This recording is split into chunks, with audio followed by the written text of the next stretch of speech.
Back in 2020, I recorded the story of an incredible young man who went from an ultra-conservative community in West Africa, one where he was literally put in madrasa to study only Quran. Quran only, that's it. No public education. No education whatsoever, in fact. He went from this state to becoming a doctor, to becoming a medical student, and ultimately becoming a doctor in the US. How did he do it? How did he find his way out of a religion when everything around him was Islam? He was completely surrounded by Islamic influences.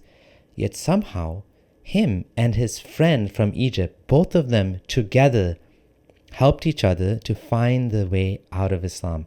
I have this beautiful story. I had to re-upload it because it didn't get as much visibility, and it deserves to be seen. The story deserves to be heard. It's so inspiring, and it's so amazing how they went from where they were to where they ended up. I mean, it's not as surprising if you grew up over here and you're surrounded by these influences, but how, in the middle of nowhere, do you end up being able to find your way through this religion? The cracks, they start forming small, but for those of us with bravery and insight, we're able to find our way through. Please welcome Younas and Ibraheem as they share this story of how they ended up leaving Islam together.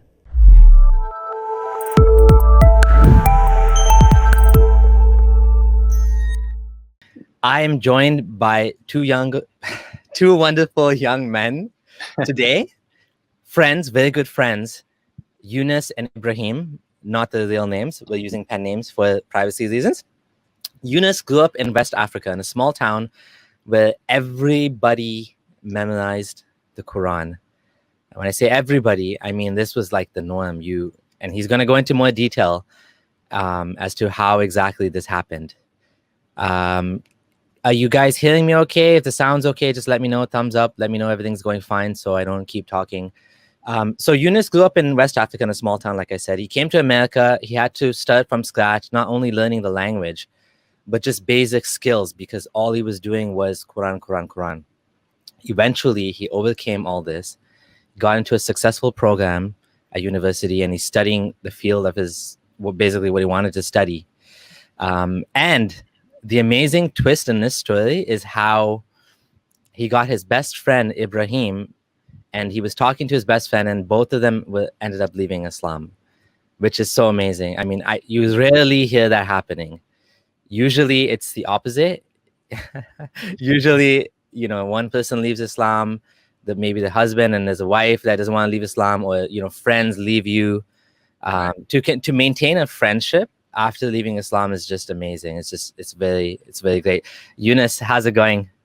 Hey, Abdullah Sameer, thanks for having me. So glad to come in and just talk to everybody about this. So we'll see how it goes. But yeah, so my name is Younas, and I left Islam about, I want to say, almost 5-6 years ago now. And now I am just studying at a university as a scientist. So I'm working on my doctorate in embryology. So we can go into that a little bit as well if you guys would like. Nice. But yeah, so I'm here today, and I brought my friend Ibraheem, and we're gonna just share our stories with you guys and this sort of journey we went through and how we got to where we are now. Awesome. Ibraheem, how's it going? Good. How are you? Thanks for also having me, and it's a pleasure to be here. Awesome. Yeah, so we didn't introduce you yet. You are from North Africa as well. Both of you are American, and it's interesting. So you're a native Arabic speaker as well in this case. Yeah, I am. Okay. I speak Arabic as my first language, and then I learned English later on. Okay, beautiful. So here we have two different people from different parts of the world. Mm-hmm. Both of them only connected, I would say, to Islam and friendship, and then the friendship stayed, Islam didn't stay. So this is awesome. I'm so excited about this. So Younas, let's go back to the very beginning. Yeah. Let's go back to when you let's go back to your hometown. Tell us about what it's like growing up over there and your family situation. Yep, sure. So I grew up in West Africa in a very tiny town where it was the norm for people to just memorize the Quran. As a kid, as a 5-year-old kid, instead of going to, elementary school, you'd go to elementary Quranic school and you'd learn the Arabic alphabet. You'd learn how to pronounce all the sounds and things like that.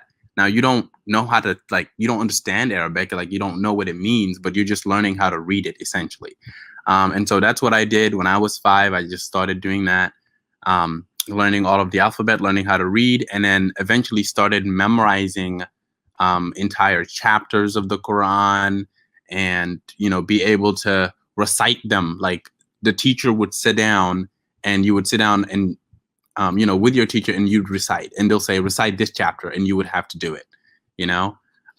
And it's done in a way where, believe it or not, right now the government there is actually starting to crack down on these schools because they're so severe. Like they beat you if you don't memorize it and stuff like that. I mean, it's very backwards the way they do it. Oh, wow.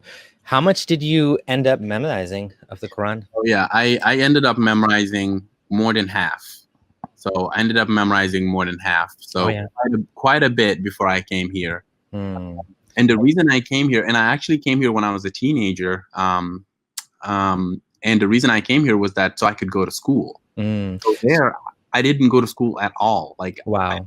I just did not learn anything that you would consider education. I was just learning the Quran only.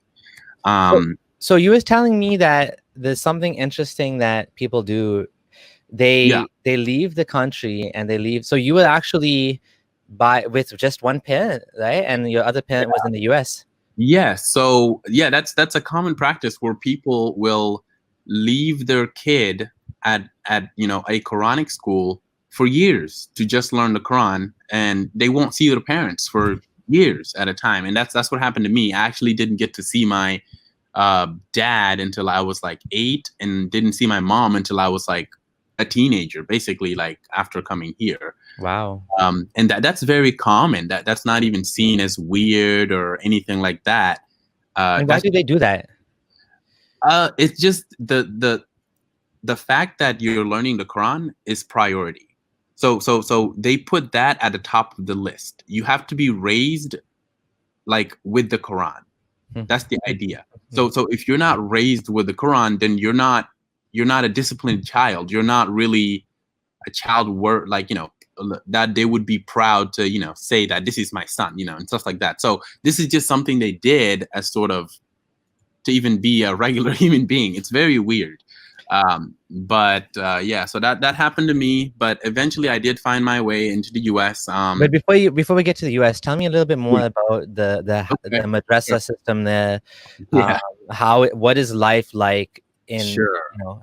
Okay, I'll go into that. So the madrasa life is that you have all boys living in the school, and you get up in the morning and you have to recite your piece, right? So you go to your teacher and you recite your piece for the morning. Okay, so you have to have a new piece, a new part of the Quran that you memorize every day, and you would have to pick up that piece at night, and then by the morning you should memorize it. So the morning you would come and you recite, and you write it down. The way you memorize it is you have the book, right? You have the Quran given to you, or portions of it given to you, and you have to read it, and then you have to write it down as well.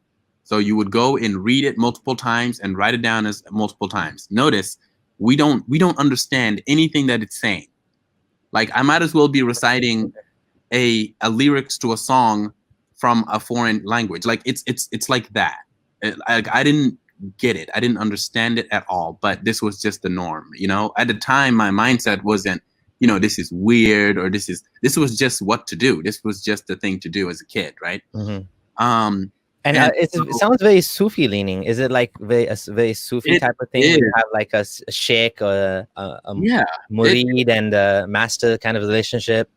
Yeah, that was good that you picked that up. Yeah, so it's actually very Sufi. The sect that we practice over there, or at least I used to, is Sufi leaning, sort of a branch of Sufism. And it has a leader that lived in the 1800s, all of this and all of that. I don't want to go into all that, but yeah, it's a Sufi leaning practice. You have a master, sort of, student relationship. So it was actually very peaceful. It didn't have any of the, Jihad and all that. Yeah, all of that. No, it didn't have that. Yeah. Like, people there were relatively very peaceful. They taught a peaceful version of the Quran, a loving version. Although I will say that the fear of hell, they teach you that, they make sure that goes in your brain early, especially the part where you get questioned in the grave. So this was my biggest fear, actually, growing up. So imagine, as a 6-year-old, as a 7-year-old, being told that when you die, you're going to be buried. I mean, that's already terrifying. Yeah. But not only that, but you get questioned by these demons and angels, angels, and and things like that, and you have to say the right words and stuff like that. And it's very terrifying, very terrifying. So that's the sort of thing, that was heavy on my mind, and we will go into that a little bit more when I get into how I found my way out. Yeah, Wouldn't you say? I mean, honestly, when I hear things like that, I feel like I sometimes agree with people when they say religion is child abuse. I mean, it's kind of like, it's not a very healthy parenting style. If I only used fear tactics to raise my kids, let's say as a non-Muslim, I'm like, if you don't study, I mean, parents sometimes do that. They use fear mongering. Right, but like this is like ultimate fear mongering. This is like, you're gonna have your skin burned alive, boy. It's definitely a different level. That is a good point. I think psychologically, it's a very effective indoctrination tactic, because as kids, and we can go into the biology of this, but as kids, we have the tendency to listen to our elders, right? So if you imagine, just biologically, as a child, you haven't really made it so far, but the adults have. I mean, the adults have at least grown up in this environment, which is new to you as a kid, and so they must know better than you. So just our brains are set up as kids to be very receptive to what adults tell you, and then using fear. Right. So we have a very strong survival mechanism as kids. Like, kids have a very strong survival mechanism. They have to be, right? Just evolutionarily, this is the way it has to be. And so if you use a fear tactic that could, like, hurt them or endanger their life in some way, it's very effective to get them to stay in line and really follow. And it makes it very hard to escape that line of thinking once you're a grown up, like once you're it's very difficult to escape that. Yeah, absolutely. Ibraheem, I want to ask you about this whole thing about memorizing the Quran, coming from an Arabic background. How do you find that? Like, because you obviously, do you understand it completely? Is it like some of the words are kind of off? Because I know I used to have an Egyptian friend, and he knew Arabic, but he also found some of the Quran, his Quranic language kind of awkward. It's not the same as modern standard Arabic, obviously, right?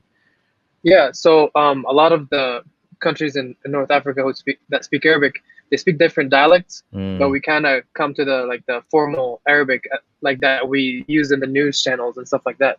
So I would understand a lot of it when I tried to understand it, but a lot of the words were harder to understand and needed translation. So I would actually say it was like a 50-50% with understanding what's going on versus not understanding what's going on. But you had to put effort to understand truly what's going on. But as a kid, most of us didn't care about that. I was in Sunday school for a little bit, for the most of the part growing up. So religious school where we memorized the Quran. It wasn't as intense as Younas's Younas's madrasa, but Yeah. But yeah, there was like, of course, like the casual beating and stuff, Oh. But we just tried to avoid that, and by memorizing, and we didn't really care what it tried to tell us. But Was that yeah, back home, or are you talking about in America? well, that was back home in America. Like, Oh. so I was old enough when I came to America to like avoid that. I was actually a teacher in the Sunday school when Oh. when I was in America, because I was starting to teach a little bit and help other kids memorize. But I didn't beat up anyone, I promise. I took the approach of more like encouraging and like positive rewards. I mean, I don't know why I did it that way, but it seemed to me more humane. You have a heart, that's why. So can I ask you this, Ibrahim? So when Abdullah was asking you about how, even though like Arabic is your first language and all, when you're reading the Quran, it may still be difficult for you to understand. The way I think about it is sort of like trying to read Shakespeare or some old ass English, text. Like it's English, English is your first language, but you don't really get it. These words aren't used in the same way anymore. Is it kind of analogous to that? I would say that's like a good analogy, but like multiply Shakespeare times like 1.5 or 2 almost, and then like that's where they're, because a lot of the words need translation, and then a lot of the words were actually explained differently by different teachers, because sometimes in classes, well, I would get bored in classes sometimes, so I would start asking questions, and like I loved asking questions, and I kind of had a lot of curiosity, so I would ask them what that means, what that specific word means, and other teachers would explain it differently sometimes. Oh, okay. So that kind of like was a little off to me, but I didn't think too much about it. Right. That's very interesting, actually. Yeah, definitely. So yeah, just to get a different second's perspective. So Younas, so going back to that, so there's a fear of hell, the whole like religious brainwashing, which, like you said, it's very difficult to get rid of. Absolutely. Even when cognitively, you understand this doesn't make sense. Yes. Emotionally, you can't let go of this nagging fear of like self-doubt. I was taught this when I was a kid. My parents taught me this, and unfortunately, like you said, we've evolved a certain sort of way that things that you teach children, that's why we have to make sure that kids are raised properly, because like that's why we protect our children from predators, because they're so easy to manipulate.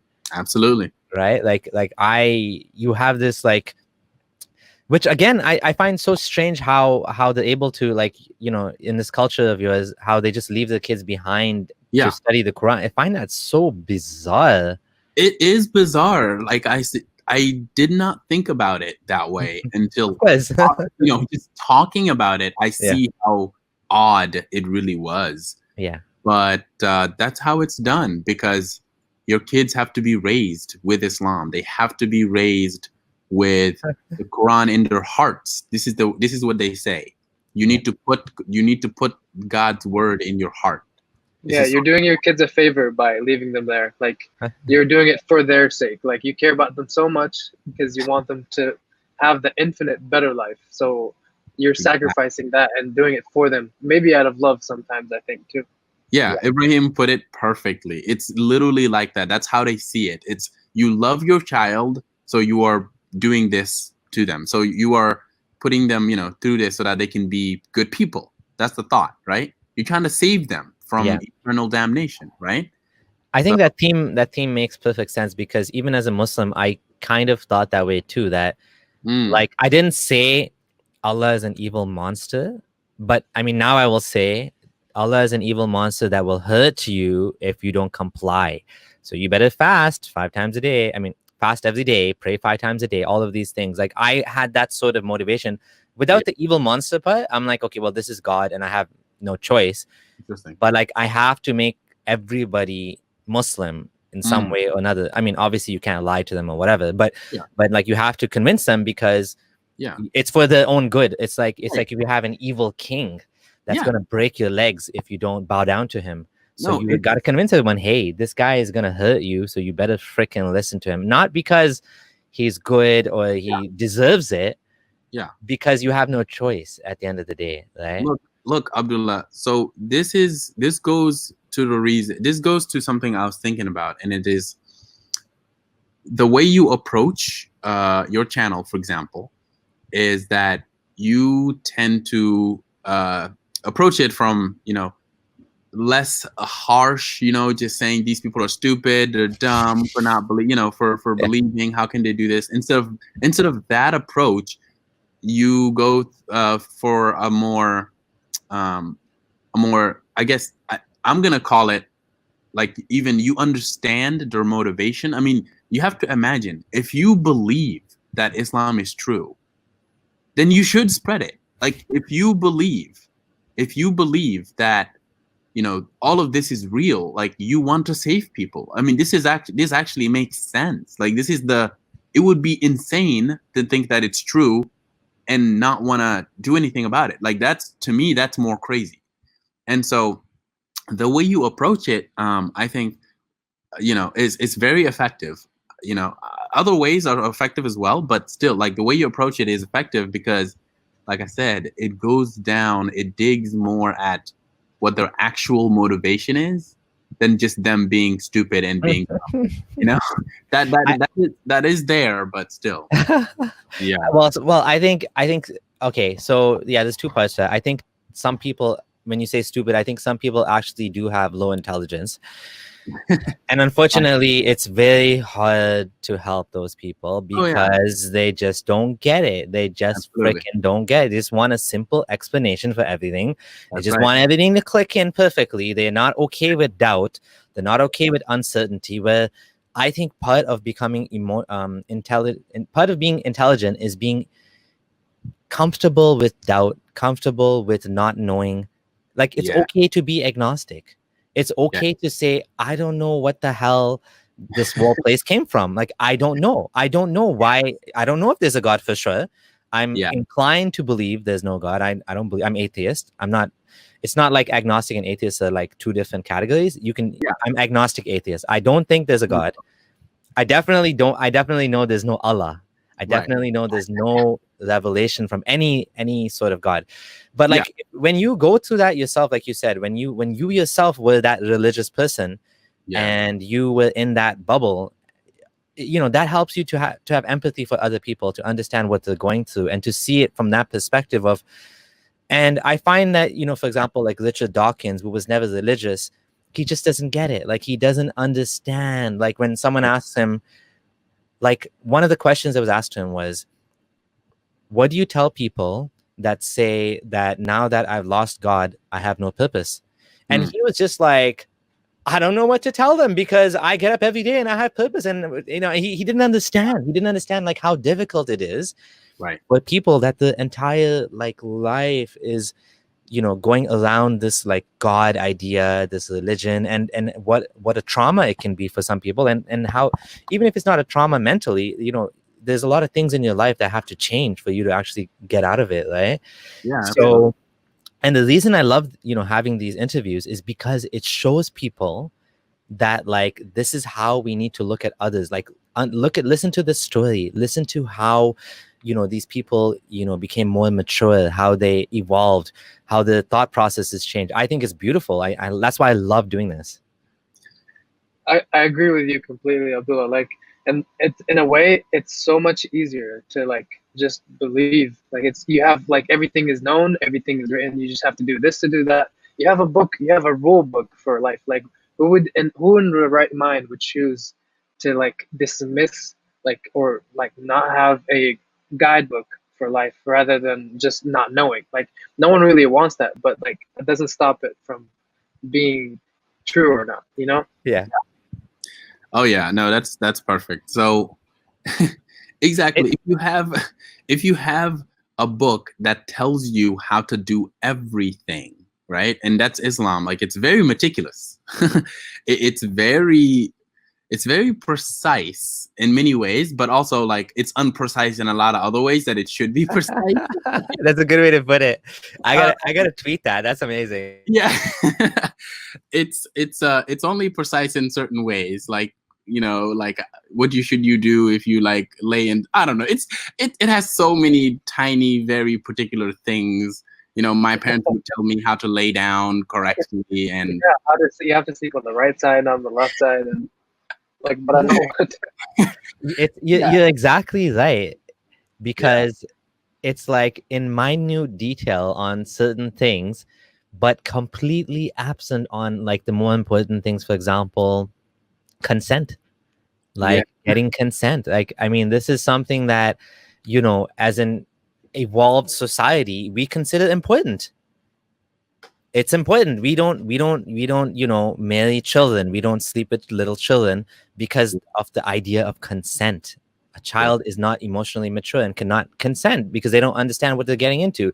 So in cases like this, it's completely missing, the whole idea of cousin marriage, how so many societies, Muslim societies now have this problem of repeated cousin marriage.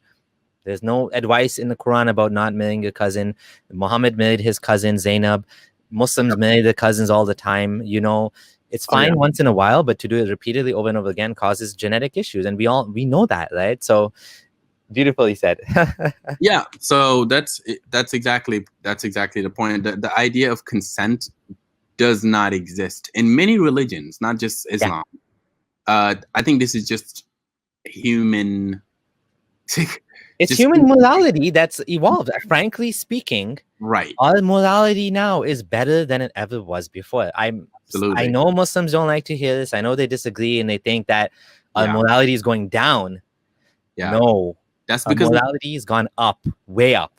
Yeah. So they think the reason they say our morality has gone down is because they look at it from the perspective of God, right? So if you're looking at it from the perspective of Allah, if you stray from quote unquote the path, then your morality is going down. Yeah. So all of these modern societies, modern ways of doing things, these are straying from the path is the idea. So morality, like it's argued that morality is going down, but that's only from this narrow perspective.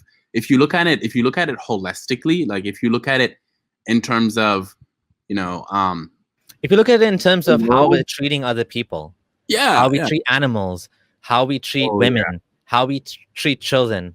And Steven Pinker's book, I keep thinking, not Enlightenment Now, The Better Angels of Our Nature, has demonstratively proven beyond a shadow of a doubt, we treat everybody so much better today. Violence has gone down, murder rates have gone down, crime has gone down, women's rights are so much better, children's rights. In ancient society, human sacrifice has went down too. Human sacrifice, not just the extreme examples like human sacrifice, but for sure you're right, that's completely totally unacceptable. But even like, for example, issues like people used to kill their children, right? Like either kill them or let them die, and this was part and parcel of being a human, because there was times where you just had no choice, you had to let them die because of limited resources. Absolutely. But today, no way. We find ways to make do. You have the government that'll come in, or there's orphanages, there's even religious institutions will come in and help out. So as humanity, we've actually bonded together and improved a lot of these things. That's a perfect point. Let me just make one thing real quick. Let me just say something. So what that reminds me of is one time I was having a discussion with one of my family members, and we were talking about the disabled that live in the country, the country where I came from, and how they're treated and stuff like that. Now, compared to people, how disabled people are treated in America, okay? As an example. So we were talking, and I was going on about how we as a country, and I was talking about my home country at the time. I said, we as a country have to do better in the way we treat our disabled people. I mean, they're living in the streets. You have people who should be on wheelchairs, but they can't, they don't even have that. They're crawling on the floor, begging for money. And this is ubiquitous. This is everywhere, where you go there in the cities. It's a horrendous sight to see, versus in America where, if you're disabled, you even get a check from the government. You get taken care of. You got parking spots just for you and stuff like that. So that goes about the morality thing. So I was telling this family member who is a Muslim, I was like, as Muslims, right, shouldn't we do better? Like, why is America beating us in this part? You know, and I think this made them think a little bit, you know, Yeah. like why is America more charitable? Yeah. I'm gonna say America is more Islamic. Oh, there you go. I'm just kidding. The thing You know, is, they actually say, like in some countries, or at least from the country I'm from, they say that here in like the Arabic countries, we have Muslims with no Islam, but in the West, there's Islam without Muslims. So there's a quote for you, which always bothered me. Like that's like a normal quote there, but it bothered me. I'm like, okay, whatever, you know. No, things, little seeds like that make you think. It forces you to think about the system that you live in. Like, is this system actually the best system, or is it? And if it's being bettered, like if it's being beat by another system, then like, what does that mean about your system? It's supposed to be the best one. You know, it's supposed to be the God divine system one. But do you see how Ibraheem said how they flip the narrative and how they frame it in the way that they want you to see it? Oh, these wonderful societies where they take care of disabled, where they have wheelchairs, they have elevators, they actually care about disabled people. Oh yeah, that's the Islamic country. Like that's Islamic rules. Our country, no. I mean, like that's Muslims, but not. But the thing is, apologetics. You should see like the fruit of Islam in the society. Like when I was visiting Egypt, that's one thing that really stood out to me. And it's not totally fair to compare like Canada or America to Egypt because of difference of like the difference in level of income, you know, the GDP or whatever. But even in the government like buildings over there, where clearly, honestly, dude, people buy custom furniture there because it's so cheap. Like you customize the couch the way you want it. I want this leather, I want this furniture, I want this design, and it's like the guy will build it for you, like on the spot. Like you can't even get that here. Over there, you get custom furniture, okay, and people can afford it. I mean, the middle class or upper middle class. But the government buildings where honestly it wouldn't be very expensive to put a wheelchair. There's no wheelchair ramps. Yeah, there's nothing like that. There's no idea that we should even bother with wheelchair ramp. It's just not even.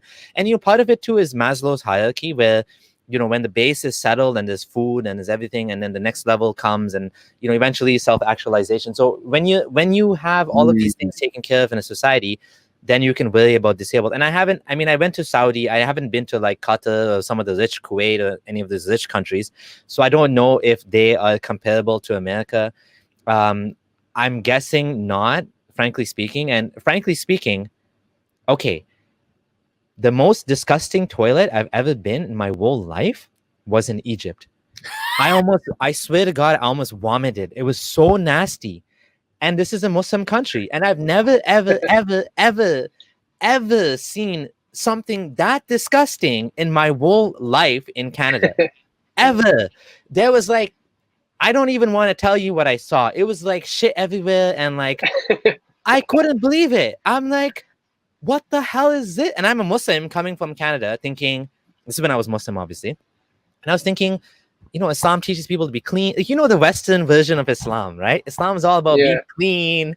And it's like, you go to Muslim countries and you're horrified. They can't line up. Oh my God. I don't even like, I'm just like, they don't line up over there. They butt in line. Everybody's butting in line. There's no lineup. There's no civilization. They're not civilized over there. Like over here, there's a lineup and freaking people sometimes butt sometimes. But over there's no line. Everybody's you're looked down upon if you line up there. You look like less of a man probably. If you're like, what are you? You're not a man. You're in the line. Go get your place in the line. Ibraheem, I think Abdullah is shocked by going over there and seeing how society does not function the same way. Yeah, it really doesn't. Common sense stuff like lines don't exist in these countries. Yeah, but like here's the thing they'll brag about. they'll brag about having bidets and saying that like America is gross because they don't use bidets. Yeah. But look at the bathroom here versus there. It's like, look at, we have a bidet. It's covered in poop, but Yeah. hey, we have a bidet. And then people take showers regularly, right? That's the thing here. Like I mean, non-Muslims, they might not use a bidet, which I think they should use. I think it's cool. I still use one, but like or like a lota, which is the Desi version, which is a little like flowering pot with water. I still use it to this day, but they too take showers regularly. So it's like either way it washes out. But yeah, obviously one is better than the other, in my opinion. I think that's an objective. That didn't come from Islam. That's something that was there before Islam. Islam emphasized it, even though for some reason you don't see that in the Muslim world. You do see the bidets everywhere, but you don't see the cleanliness. Oh, yeah. So I want to talk about how, Younas, how society is affected. How's the employment rate and all that when you have a complete society of people that all the kids do is memorize Quran. How does that society like thrive? How does that society grow? Like what do you see in that society when you go there? Oh my God, that is such a good question. So basically, the way people are provided primarily over there is that a family member goes to a Western country and then just supports the rest of the family. That's basically how it is. Employment over there is incredibly low. I mean, the unemployment rate is high, right? And it's because people are not educated. If you go to the capital of this country, you have more people working in industries and people working in more or less regular jobs. But these rural areas, like I said, because of this idea that they need to learn the Quran and this is the first and foremost, their kids never opportunities are just cut off from them before they even see it, right? And that was the case. That was going to be the case for me, but my parents had enough sense to actually, I guess, realize that I won't be able to make anything of myself if I stay there, and that's why they brought me here. I'm thankful for them for that. But yeah, that's the case in a society where you have the Quran and Islam being prioritized. You have regular life. You have modern life as a sacrifice. So you have to sacrifice, regular things like jobs. You don't even get jobs. I mean, I can't tell you how many cousins and how many, uncles I have who they have no job. They're just sitting down at their house, just waiting for people to send them money, Wow. And that's how they have to live because they have no education. They have no education whatsoever. So they can't find a job. Or one of the most common things people do over there is that they become a tailor. So they just start sewing clothes, or they start becoming a merchant. They start just buying goods and reselling them, and they travel around the country just doing that. So because of the system and the way it's set up, it's holding that society back a lot from advancing. Can you imagine how many people go into sciences because of that, right? I'll tell you about how I got into science in a little bit, but in a society like that, if you don't have kids going into science, your society cannot grow. I mean, that's just the way it is. You have to have your population study science so that you can advance. I mean, the good thing about science is that it's universal. So whatever is discovered in America, unless it's discovered by a company or something and made profit, if it's discovered by a public university, it's for everyone. It's for everyone to gain. Why is science so important to a society's growth? Why do you say that? Because science is the foundation. Science is the foundation by which you can find ways to feed your people effectively, right? So you can grow more food because you can study, the weather. You can study, crops and things like that, and then on top of that, you can study things like technology and you can make goods, right? You can make things and ship them overseas. You can invent stuff. You can build robots. Just look at Japan, right? So I mean, their society is just basically run by robots, right? They have robots everywhere.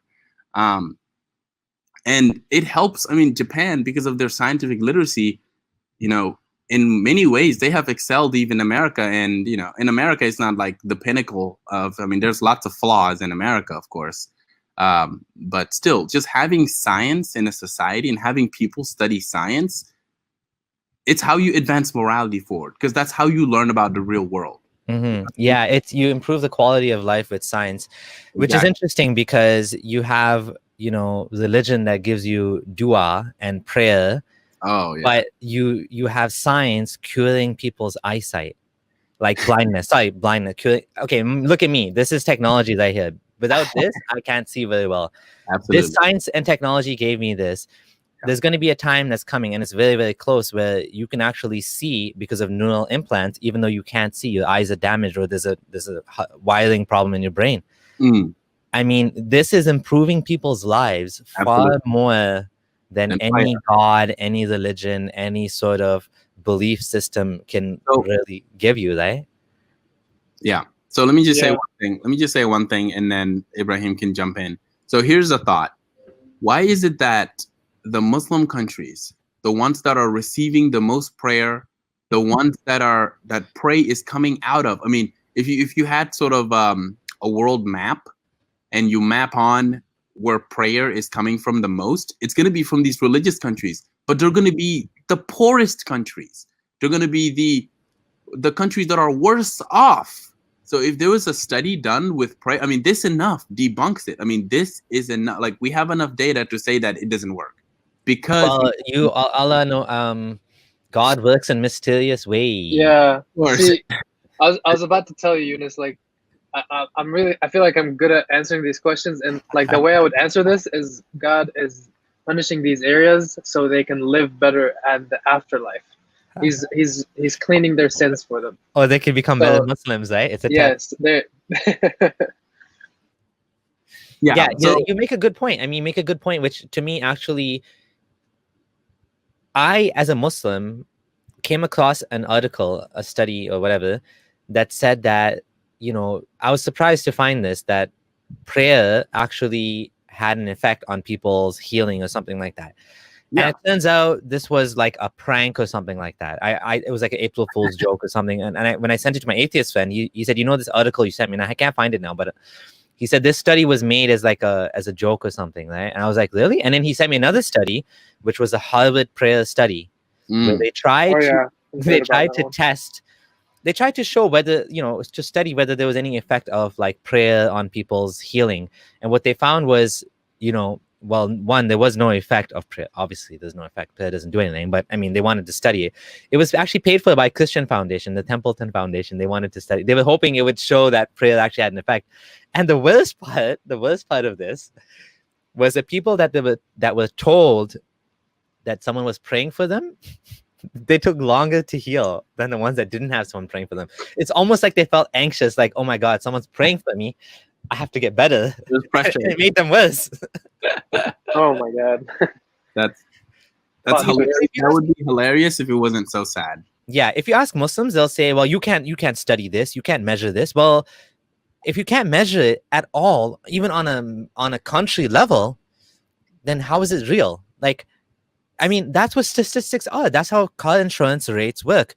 Young men aged, 16 to 21 get the most accidents on average. I might be the best 16-year-old driver in the world. I'll never get an accident in my whole life. I'm so conservative. I'm always checking my blind spots. But on average, this is what happens. Smokers on average are 50% more likely to die because smoking has an effect on your health, and so on. Now, dua seems to not be visible at all whatsoever in any way. However we try to measure it, it's like... Look, Abdullah, you're thinking about these things from a scientific point of view, and you can't. Religion is not scientific. Yeah. That's just the bottom line. It's not, because it's not real. It's not, right.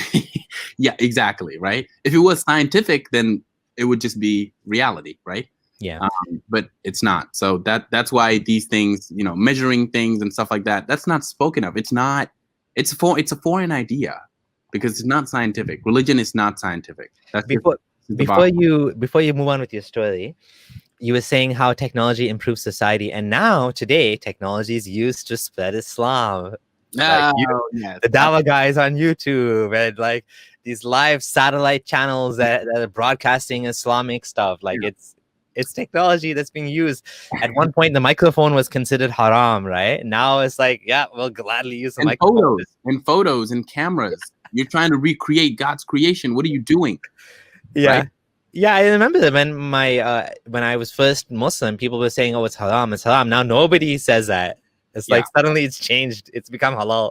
Oh, it's normal enough now for it to be. It's too ubiquitous, right? It's just part of our lives. I mean, how do you get rid of like photography? It's just like there's the hardliners are still exist. They still exist. I think the very hardcore Salafis, they don't even use like emojis. I remember one Muslim lady telling me you shouldn't use emojis because it's haram. I was like, huh? Wow. It's like a statue or something. It's like I don't know. It's like so. Yeah. Yeah, I can see that. Okay, so now I guess I'll go on to talk. To talk about my journey afterwards. So once I came to America, I didn't speak any English, so I had to learn that. And that took me a little bit. It actually didn't take me that long. So, I was relatively young when I came here. So, and I was surrounded by it. Like, I mean, it just, no one really spoke English here.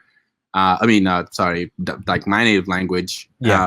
So I was forced to learn English very quickly, learned how to read, learned how to write. But because I didn't have any prior formal education at all, I had to start from the very basics. So I had to start from learning things like basic addition, subtraction, multiplication. I had to learn, just very basic stuff that people, most people learn when they're in first, second, third, elementary school. I had to start with that as a teenager. But thankfully, I was able to catch up fairly quickly and, graduated high school and then went into college.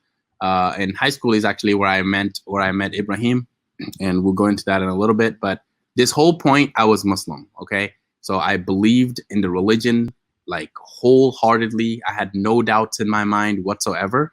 And when I was in my mid-teens, like around 16, 17, I became very religious. I just took a nosedive into religion because I started to think, if this is true, the consequences here are dire, right? So I became enamored with the idea of the afterlife. I became just absolutely entrenched with Islam. I was reading the Quran like all the time, and this time I was reading it in English so I could actually understand it, right? Reading translations and stuff like that for the first time, right? So I could actually get what it means and things like that. And at the time, I didn't have any doubts. I mean, it was profound for me to be like, wow, I'm reading God's words. I mean, this is absolutely amazing, right? And I became. So they never ever taught you the actual like things. No, they don't. Okay, they would eventually if I stayed there. Okay. If I stayed there, eventually, once you memorize everything, they teach you what it means. But that takes years, even. So. Wow. Yeah. So because I guess according to them, it's already part of the culture there. Like the stuff you do, you say Bismillah or whatever, and they're like they don't think, they just take it for granted that this is the Muslim way, and we don't need to like explicitly. Exactly. I guess. Exactly. Yeah. And I'll go into the history a little bit and like how Islam got there and stuff like that actually, but because that actually plays into what eventually made me leave. Okay, so. Became super religious, was praying all the time. I mean, was just, I was on the right path, right? And then when I graduated high school, I started college a little bit, and then I started to get into science, okay? So I started to consume a lot of science content, just started following science news, started learning about the Earth's past, started learning about stars and the universe and things of that sort. So this was just like when I began college, right? So I was just doing this like on my off time, you know. This was just something I was just kind of interested in. You know, I didn't know I was interested in science, but apparently I was, because I was just looking into it. And this was kind of the beginning, right? So this was the beginning. But it wasn't the end all be all. Okay, for the most part, I still believed. I still followed everything, you know, the way it goes. But so you at this point there was no cognitive dissonance yet. There was no cognitive dissonance yet. In fact, I started to watch people like Zakir Naik and Ahmed Didat, because, you know, these apologists, they talk about how there's scientific miracles in the Quran, right? And things of that sort. So I used to consume that type of content, and that made me believe in. I was like, wow, I just got interested in science, and turns out Islam is actually scientific, right? And this is because, well, I didn't quite know enough science to really be able to judge this or not yet. But at the time, this was impressive for me, right? And so I continued that, and it was just super profound for me. But then one time I remember, I think this was in 2014 when I took my first chemistry class in college. And I was learning about atoms, and, you know, once again, like, I had no concept of this whatsoever. The education here in America is, I mean, the public education here is not that great. I mean, they don't teach you that much about science, to be honest. So I didn't know about atoms and chemistry. And when I took my first chemistry class, like, it almost opened up my perspective a little bit more. I was like, wow, this is amazing. Is this how our world actually works? Like, these chemical reactions are happening in my body right now. That is just profound. Like, this is just amazing, right? And everything was about measurement and preciseness and how the scientific method works. And I began to, like, think, I was like, wait a minute, like, the Quran that's claimed to be in the science, or the science that's claimed to be in the Quran is not like that. It's not that precise. It's very vague, you know. It's not robust as of, like, you know, what I was learning in class, right? So that was kind of the beginning. But here is kind of where things really began to shake up for me. So I remember one morning, I woke up to pray Fajr, right? And I was in the middle of the prayer, and I started to think. I was like, why does God require me to perform these odd movements in order to be right with him? Like, why does he need people to do these sort of things and rituals for him to save them from hell? Like, it was odd for me. It was like, God is so grand. He's so great. Why these petty things, you know?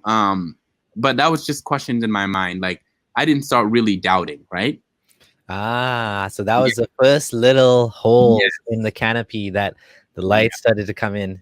Exactly. So it was these little things that started to kind of come up in my mind, and started make me wonder. But I continued to just, you know, sat there and think about, and then later I started to think about, like, why does God even burn anyone? Like, why would you want to burn anyone? Like, even the worst person in the world, burning for all eternity? Like, what is the purpose of that? Like, what would that even do? Like, is that going to teach them a lesson? No, because they're never going to be saved from it. So it's not like they're going to learn anything, right? Yeah. So, like, what's the point? I don't understand. I just didn't get it. So these questions started to come up in my mind, right? And it's usually, it's even worse than that. It's not for the worst people. It's for non-Muslims. It's for disbelievers. Yeah. Whether or not the good people, it's just disbelievers are going to hell forever.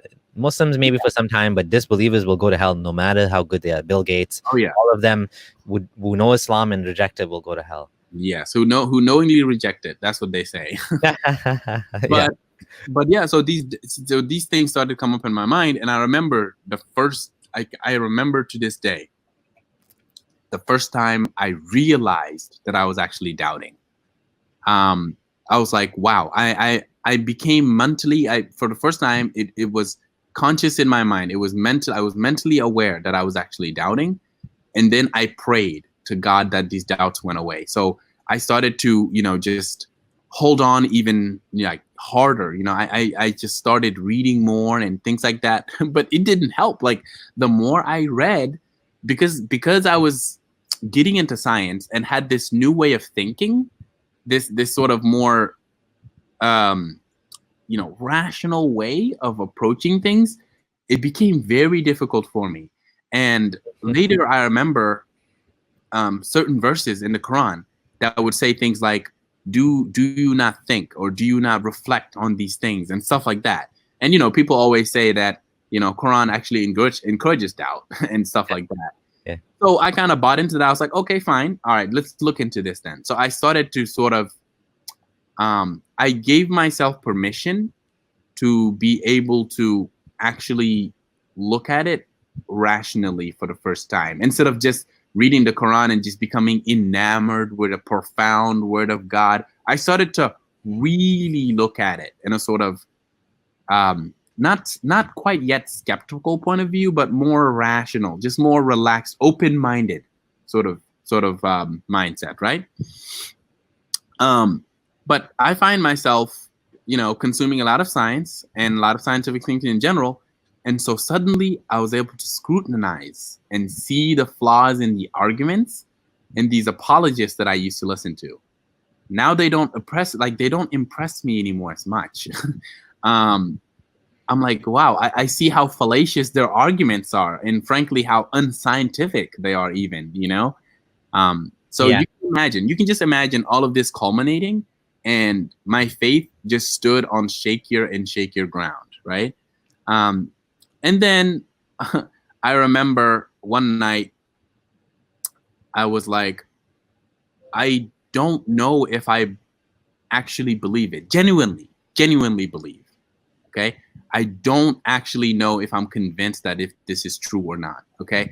And the main reason for this was just because I learned more about how the real world works, and more about, reading the Quran and going, like, when you read verses that talk about sheep and camels and, shackles of silver, like all of these very ancient, very outdated ways of thinking, a very, like, when I read the Quran describe the world, it's geocentric. It's like yeah.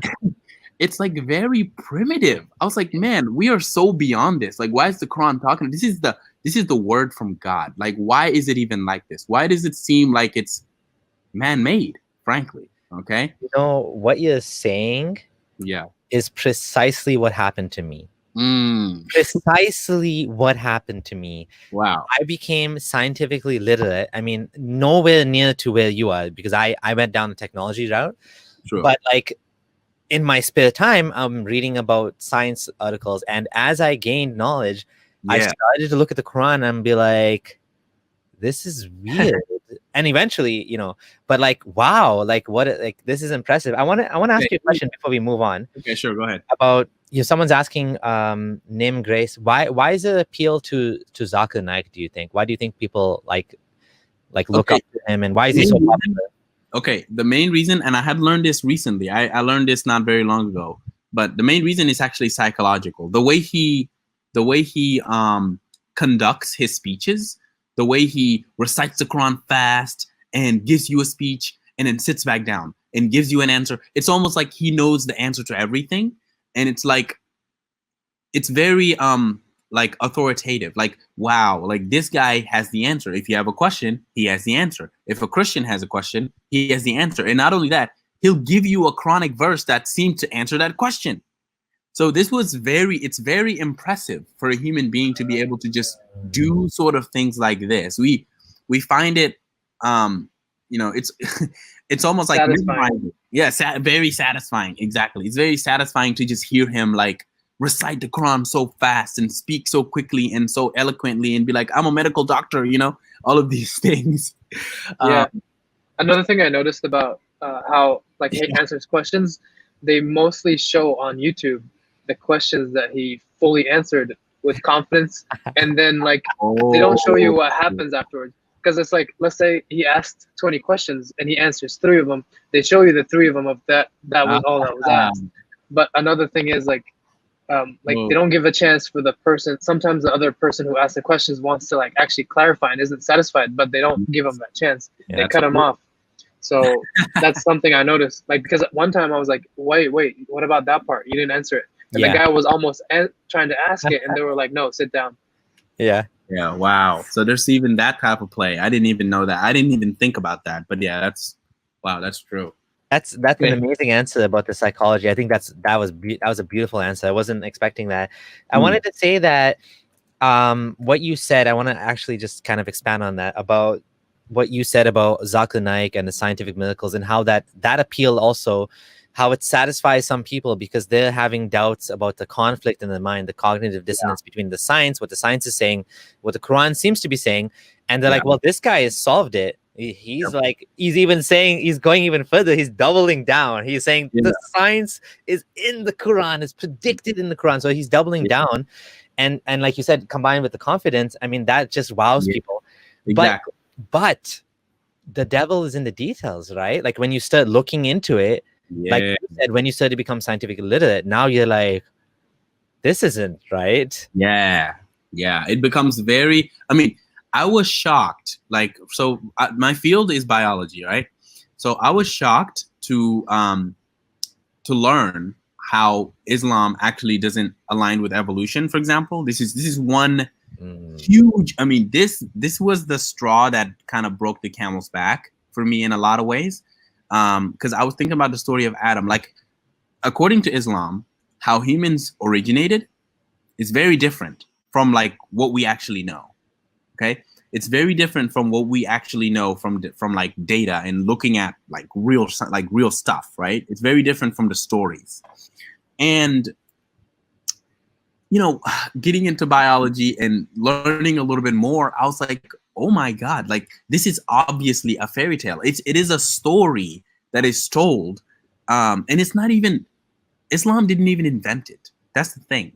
Christianity didn't even invent it. I mean, Adam and Eve, these stories were around ages before, and they were just changed and incorporated as people moved to different civilizations and culture builds on. These stories just change over time, and eventually we're left with this product, right? With this product of having Adam and Eve that really came from years and years of iteration of the same story, right? Like addition and iteration of the same story. Yeah. I mean, there is no scientific thing to it at all. There is no scientific anything to it at all. And this was one major thing for me. You know, that kind of like once I learned this, you know, because you know, when you listen to Zakir Naik, I mean, he doesn't believe in evolution. He's a medical doctor. Yeah. Okay?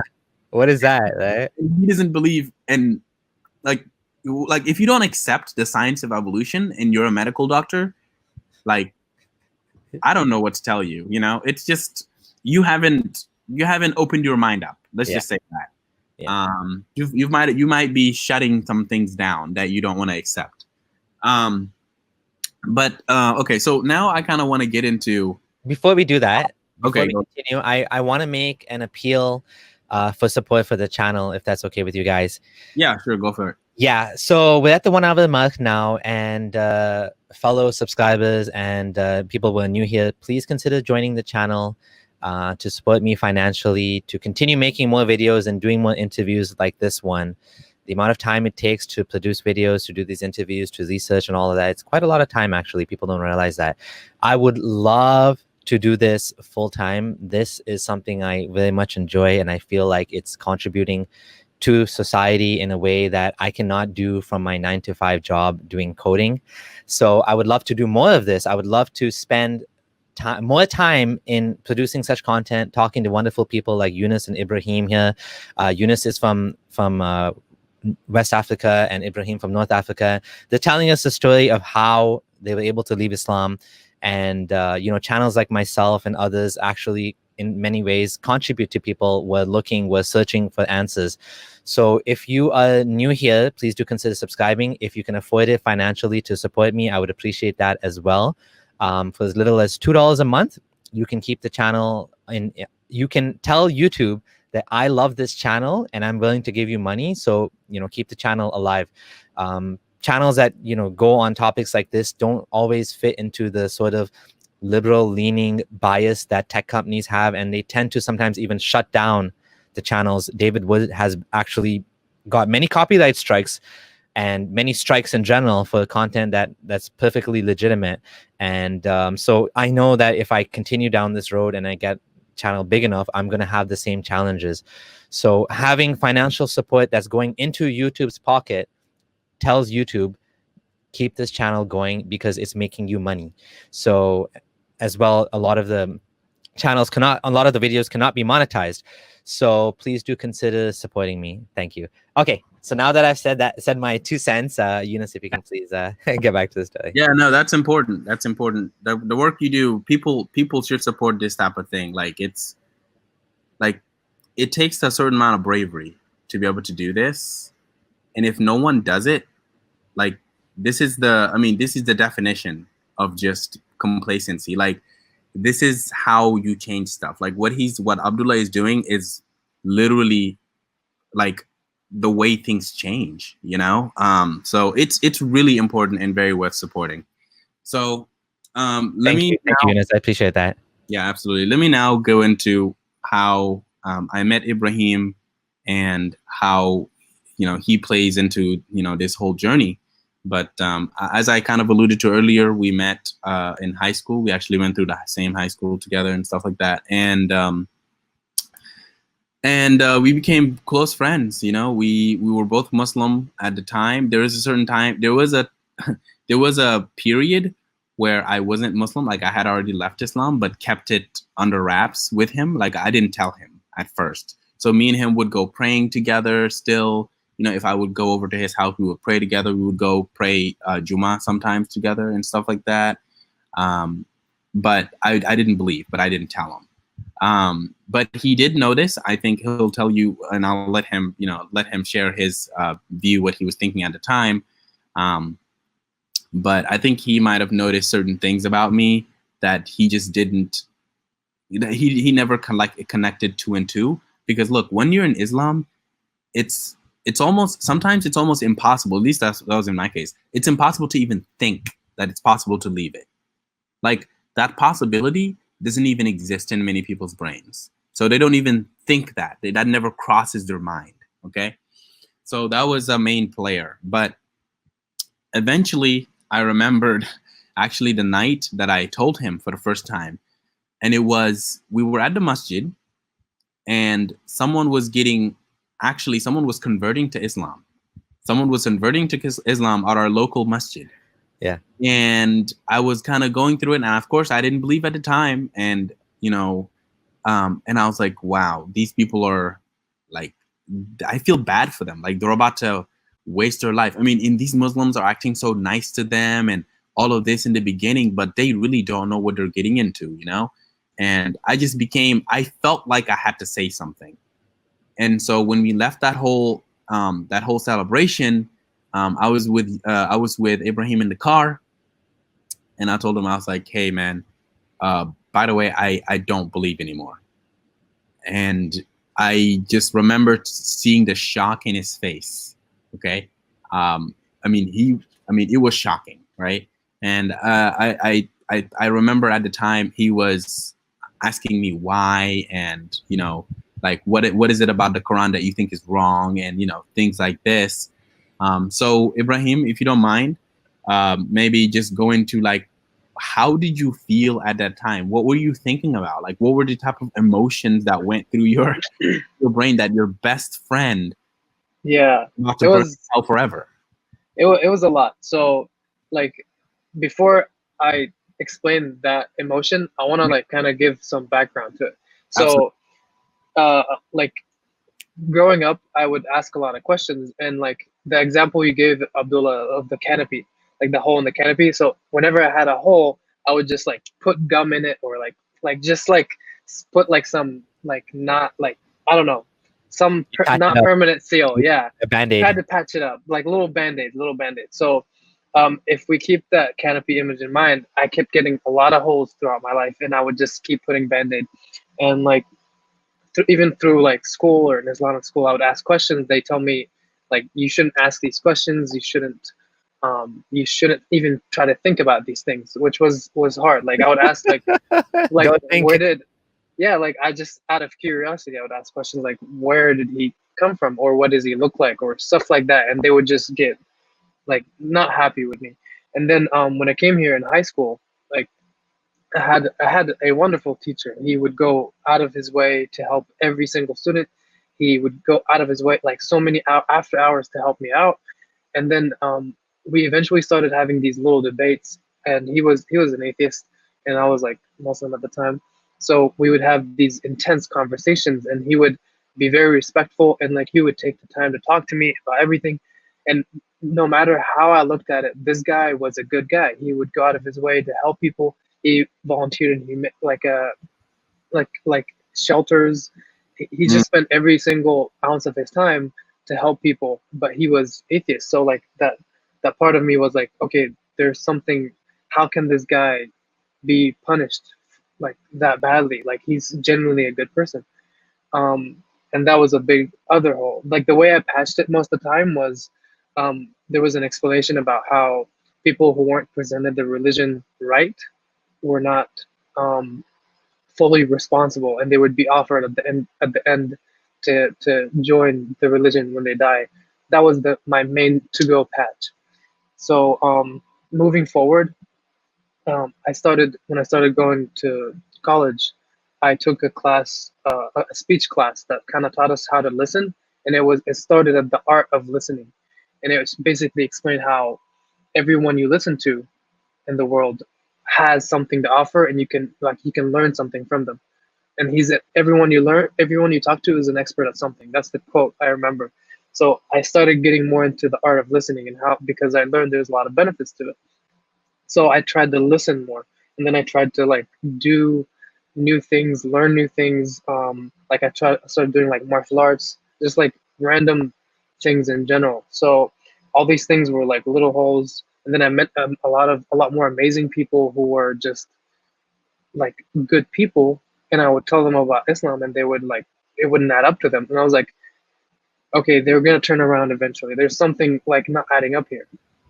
And then yeah, so like the final blow, moving on to that car ride with Younas, and then he tells me this, and I'm like, wait, no, that's like this can't be true. And like my first emotion was ironically fear, because I started doubting like jinn. And from what I understood at the time, when you doubt jinn, that's when they mess with you, that's when they possess you, that's when they like.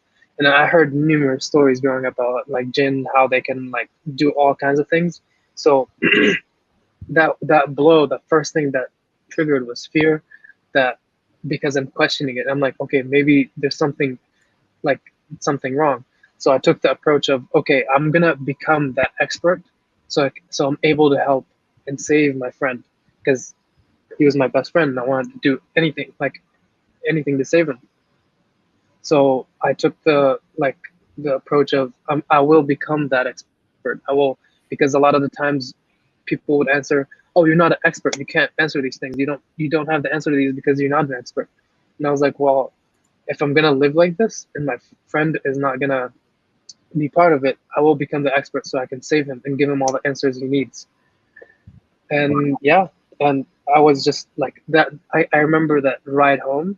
I was so fearful that anything would happen on the ride home, because like I didn't want to die doubting, I guess, or like questioning, and then slowly I just became more focused on learning the truth and kind of figure out the expert, quote unquote, to be able to save my friend. And yeah, that was, and slowly as I learned more and more, it just became harder and harder to like defend. So like I would watch like videos for hours and like read so many things. I read science books and all these things to try to connect everything together. But like with time, the more I knew, the harder it became to answer the questions that Eunice had for me, like basic questions. and then I started having questions of my own, and then it just became slightly like there was a point where Snowballed. yeah, snowballed, and then all the band-aid on the canopy just fell apart, and it was like it just burst, like light was coming in from everywhere, and like all these, like I describe them as knots. I've had these little knots that I tried to save on the side in my head for the longest time, and they just all kind of came out. And the example I was telling Younas is like, it's like, you know, these little puzzles of pictures when you have like that has a hidden word, like it's made with patterns, and you can't see the word, and then you see the word, and when you see that word, it becomes almost impossible to unsee that word. Like it's there, you can see it. Like, so that canopy was just. That's a really good analogy. Like those abstract art pieces where there's something hidden in there and you don't see it at first, but once you see it, you cannot unsee it. Religion is that way. You really can't. That's a really yeah, so after that, the canopy is just shattered after that, pretty much. Wow. So yeah, that took that whole process took, I would say, a couple of months. Like there was at one point where I was like yeah, right now this is the point I don't believe. It was actually ironically during Ramadan when it started happening. Wow. And yeah, and then I remember one time I was like, I don't believe where the jinns are supposed to like evil, everything is supposed to be that way. So how did it happen in Ramadan? It's impossible. Exactly. Which is the jinn and the shaitans were like chained during these times. So I was like less worried about any of these things. So I kind of went in like too worried, I guess. Interesting. Because they were chained now. I can think freely now because they're chained. Yeah. You know? You know, it's interesting that actually a lot of you guys might not know this, but a lot of people leave Islam in Ramadan, including me. Wow. Yeah. It makes sense. It's when they're chained. All of this Islamic stuff is forced upon you, and you engage with it more actively compared to like the rest of the year, where it's a little bit more passively. Yeah, and in this 1 month, it's so intense that you are forced to kind of face your cognitive dissonance if you have any. I wanted to say, I think you made a really good point about how living among non-Muslims actually helps a lot. When you have these people in Muslim societies like Pakistan or Saudi, and everybody's Muslim around them, and they don't interact with non-Muslims, it's easier to think that, oh, those guys are going to hell. Like when you meet people like that atheist guy you met, that was a good person, and some of my best friends now are atheists. I mean, like even when I was Muslim, I started making atheist friends, and they were like good people too, and I'm like, and here's here's the thing, Abdullah. So like, and they don't want you to be friends with people who are not Muslim. Like part of me felt guilty when I hung out with someone who isn't Muslim, and me not trying to help him and convert him, which is one of the reasons I felt so so inclined and comfortable hanging out with Younas, because he was Muslim but he thought like me, like people who were like trying to grow, people who had a growth mindset. So I loved hanging out with Younas and loved being friends with Younas for that reason and many other reasons. And on my mind, he was Muslim, so I was like, okay, I don't have to feel bad, I don't have to feel guilty, because technically you shouldn't befriend people who don't believe. Yeah. And this is what's taught to you. This is the childhood indoctrination, Ibraheem was saying, like, when I first told him, he felt fearful because he was indoctrinated as a child. It goes back to exactly what I was saying earlier about how our brains are set up as kids to like have these things locked down. And so, I mean, he felt fear, and it was hard. He mentioned it was hard for him to shake that fear, right? So if you and I felt exposed at some point, because like for me, I always read the morning azkar, so like I felt protected by these things. I had God protecting everything I had to do, and then like when that fell off, I felt vulnerable and exposed, and it wasn't a great feeling at first. I know that feeling too. Like when the very first day I stopped believing in God, Islam, and automatically God, I was like, oh my God, I'm all alone in this universe. There's nobody out there watching. And you feel like naked, kind of, because you're like, exactly. I was gonna say naked. Yeah, all along you feel like someone's watching you and sort of taking care of you, but all of a sudden you're like, holy shit, I'm Anything could happen now, and like I can't exactly. control it. It's not, and it's not. Yeah, it's not planned. It's just whatever happens. It's not written. Scary, right? Yeah. And what you said about the knots in your head, man, that like describes to a T like what I felt when I started to like have doubts between the science, the way the Quran was. Like a good example of the knots in your head, I think that I would see was when I read the story of Isra wal Miraj, and Muhammad is going up to all the different heavens, the 7 heavens, and he's stopping at the different heavens and meeting the prophets. And I'm thinking in my mind, like looking at the sky, I'm like, okay, well, there's the moon, and then there's other planet. I'm like, where was he going? Is he going in space? Like he's going up. So he must have traveled to space. I'm like, okay, well, maybe the whole universe that we can see is the first heaven. So he went through the whole universe, 13 billion light years, whatever. I didn't know at the time. And then he went, wait, what's like? It doesn't, the mental model doesn't nothing, match, right? It's like, and then people don't know, the Quran also says, and the Hadith says that, and there's 7 earths too, not just 7 heavens, there's 7 earths, right? And it says there's 7 heavens we created, and then it says, and similar for the earth, right? And the Hadith actually says each earth is like 7,000 years or something like that, and each heaven is like 7,000 years away in terms of traveling or whatever. So like it's a very strange cosmological model. Completely at odds with the reality, basically. Right? And I actually chose to like disconnect completely, like what I was learning science-wise, and then I started learning like psychology and astronomy, and I actually started studying these things, and like I became fascinated with them, but I felt like I was tied down to think and delve into these concepts because they were against a belief I had. And once that knot was like solved, I was able to fully embrace these things and learn about them. So yeah, like it's just and then once you jump in like that, you start becoming like very knowledgeable of how different and untrue things you believed were. Indeed. It seems like we lost Younas. Yeah, let me reach out to him, make sure. Yeah, so while we're waiting for him to come back, you know, this story, I have to say, it's like you guys are my brothers that I never met. Honestly, it's like the things that you guys are saying, and you know, honestly, I mean, the best word to use is blessing. You know, blessing isn't obviously like a religious term, but it is a blessing to have friends that can actually go through this experience with you. For me, I actually made new friends when I left Islam, and I realized who my real friends are. Because all the friends I had who I thought were my friends, suddenly, now that I'm not Muslim, and not just not Muslim, I mean, let's be honest, it's not just because I'm not Muslim, it's because I speak about Islam and I write about Islam. Of course. I'm blogging about Islam, and that makes them very, very uncomfortable. And like just by association, they could just be bad and like get sins just for it, you know? You're like a pot of sins for them. Yeah, exactly. Yeah.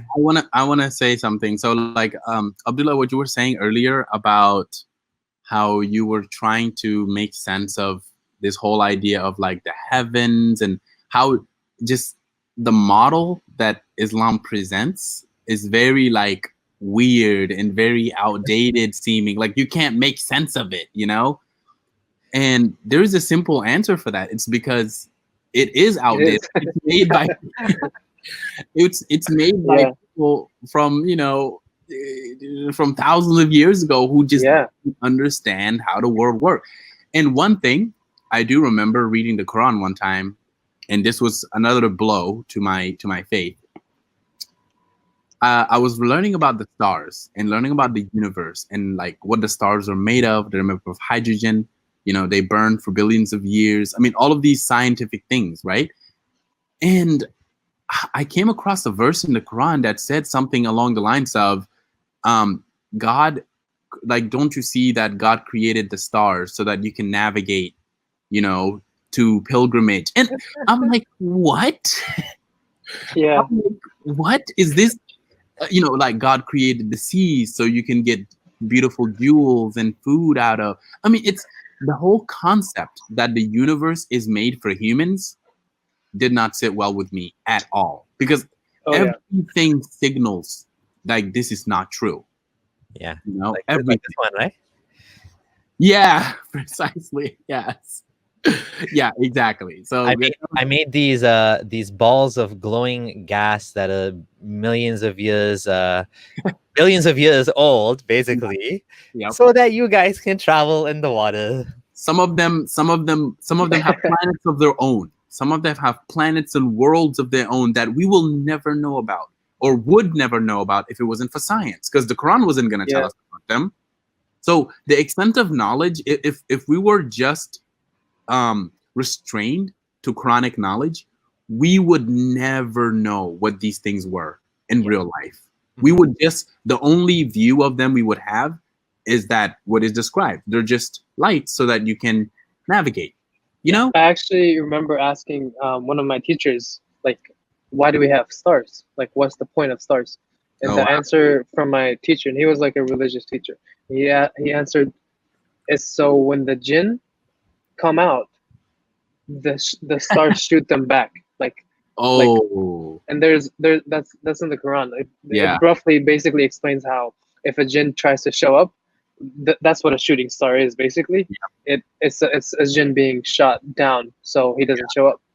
So yeah, that's one of those knots that didn't sit well with me at all. Yeah. Also, when you start thinking that everything is made for you, you kind of treat it a lot worse, and that's something also that I never liked. Like, people truly believe that everything is made for them, so they get to treat it as if it's their own in a way, and like treat it in not in a careful way, if that makes sense. Climate change. So there you go. Here's one thing. One of my family members recently went to the country that I was born in, and they're children. They're small. They're like 8 years old or something, right? And when they came back, I asked them. I said, what was the most memorable thing that you saw? Right? This is what I asked her. What was the most memorable thing that you saw? And this is just a kid, right? It's just 8-year-old kid, right? And she told me, she was like, there was trash everywhere. There was trash on the beach. There was plastic bags everywhere. No one cared about littering, right? So she was born here, like raised here. So here they teach you like don't litter, don't throw stuff on the street, things like that. And this concept just doesn't exist in these countries, okay?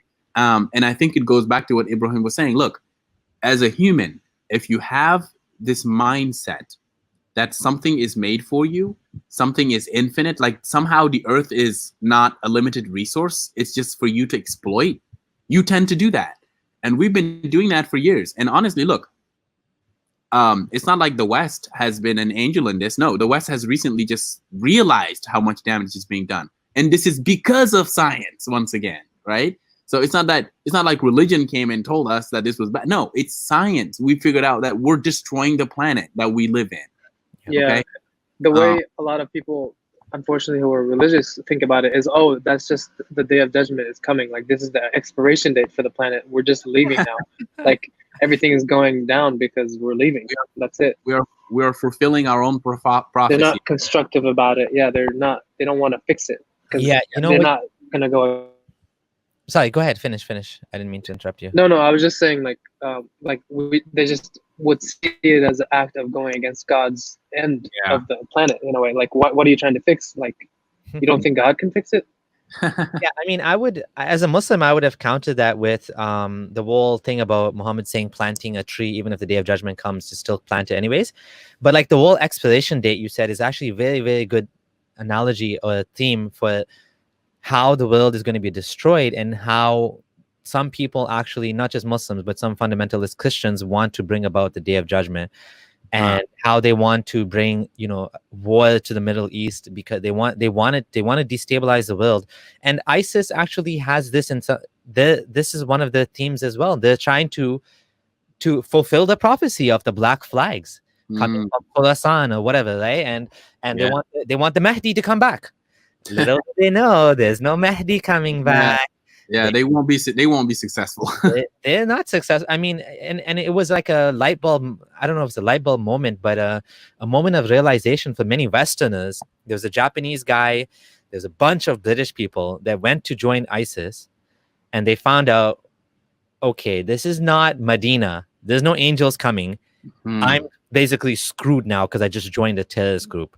Wow. I thought this is going to be like the angel, like this is the caliphate. This is the, like, you know, because they've been fed all this Islamist garbage about, you know, the caliphate is the most important thing in Islam, and we need the caliphate. And when the caliphate comes, you have to give bay'ah, because the hadith says, if there's a caliph, you have to give him bay'ah, otherwise you'll die the death of ignorance, right? So they're like, oh, I got to go give bay'ah to the caliph because there's a caliph declared.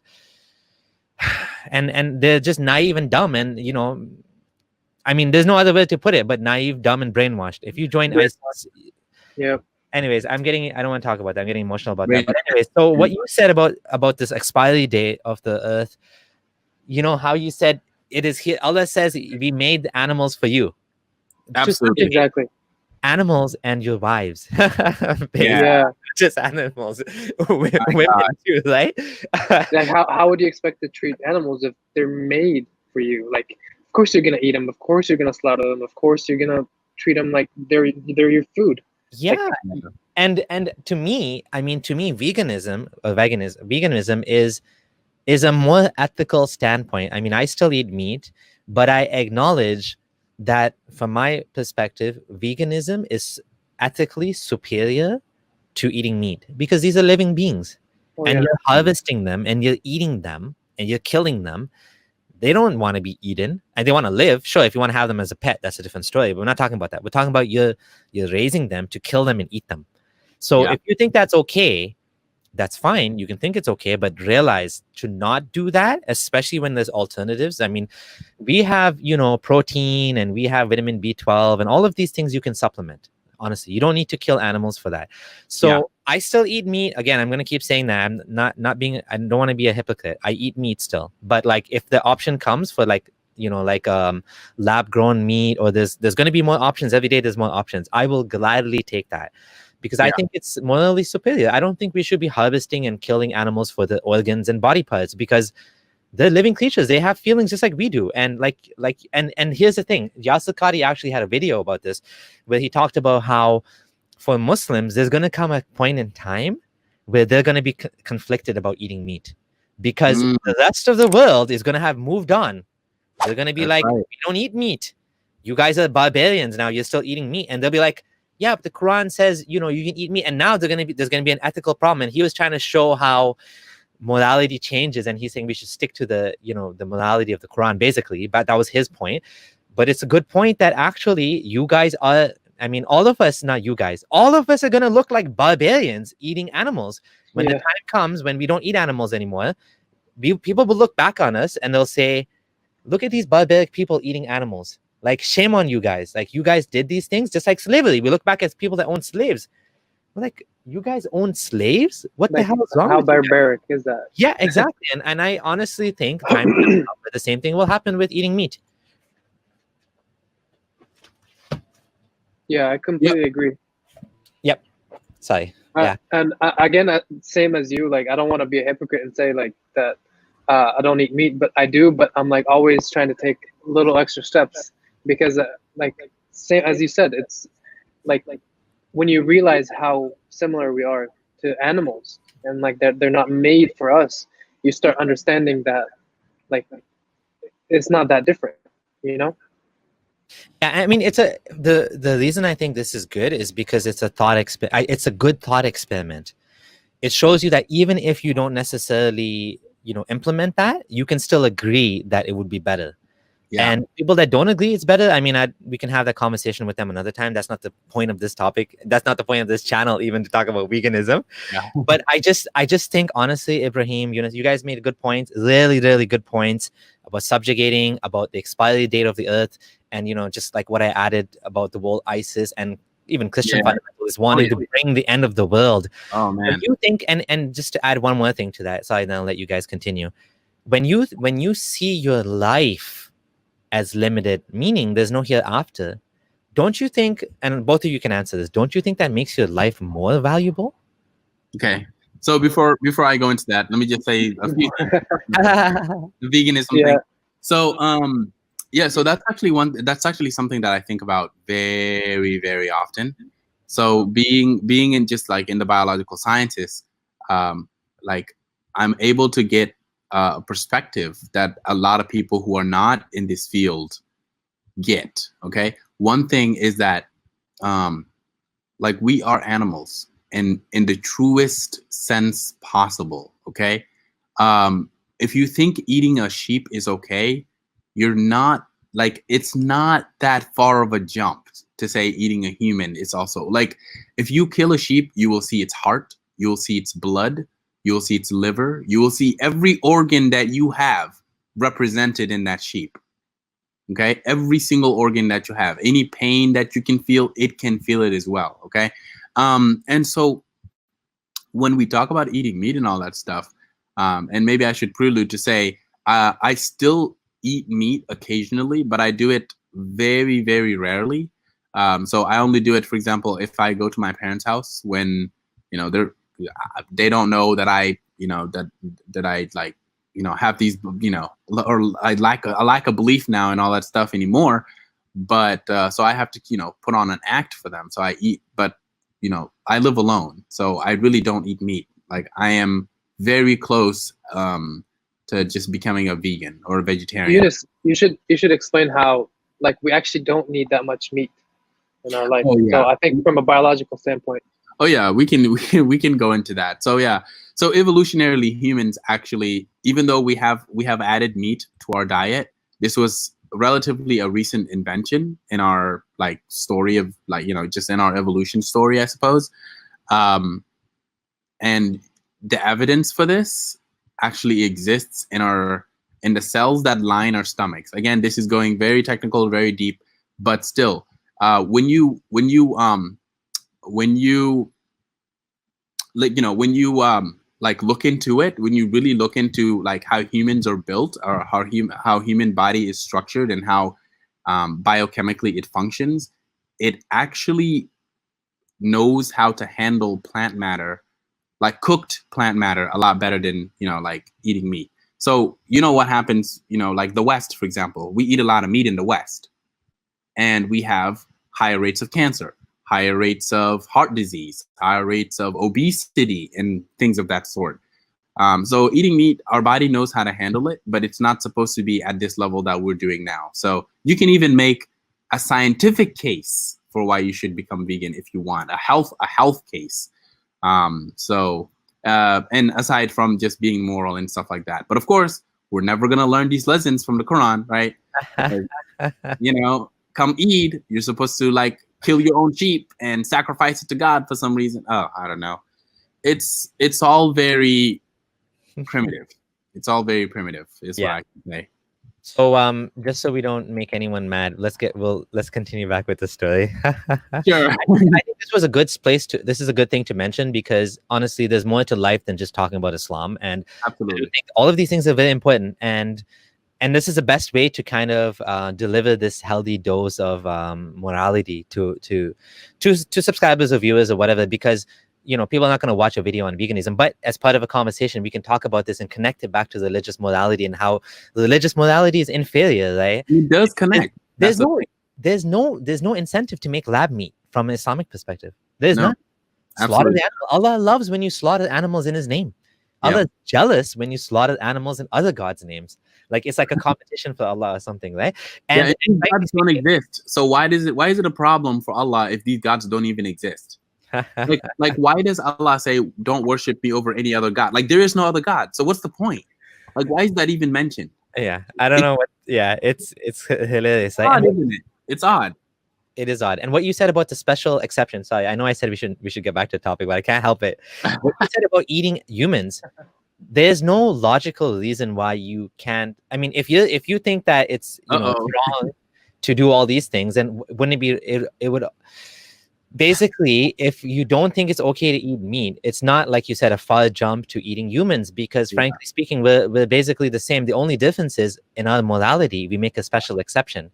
And you say, no, you can't eat humans. Why? Because, okay, we're conscious beings or whatever, or we have feelings or whatever, or we're smarter. I mean, there's a point to be made that we are more intelligent and all that, but at the end of the day, if you're going to harvest the organs of another living being, I mean, there's movies about this where humans are harvested as like the Matrix is an example of this, where humans are used as conduits or as food sources or whatever, right? So anyways, I feel like we've gone on too much about this topic. So yeah, should we get back to the story then?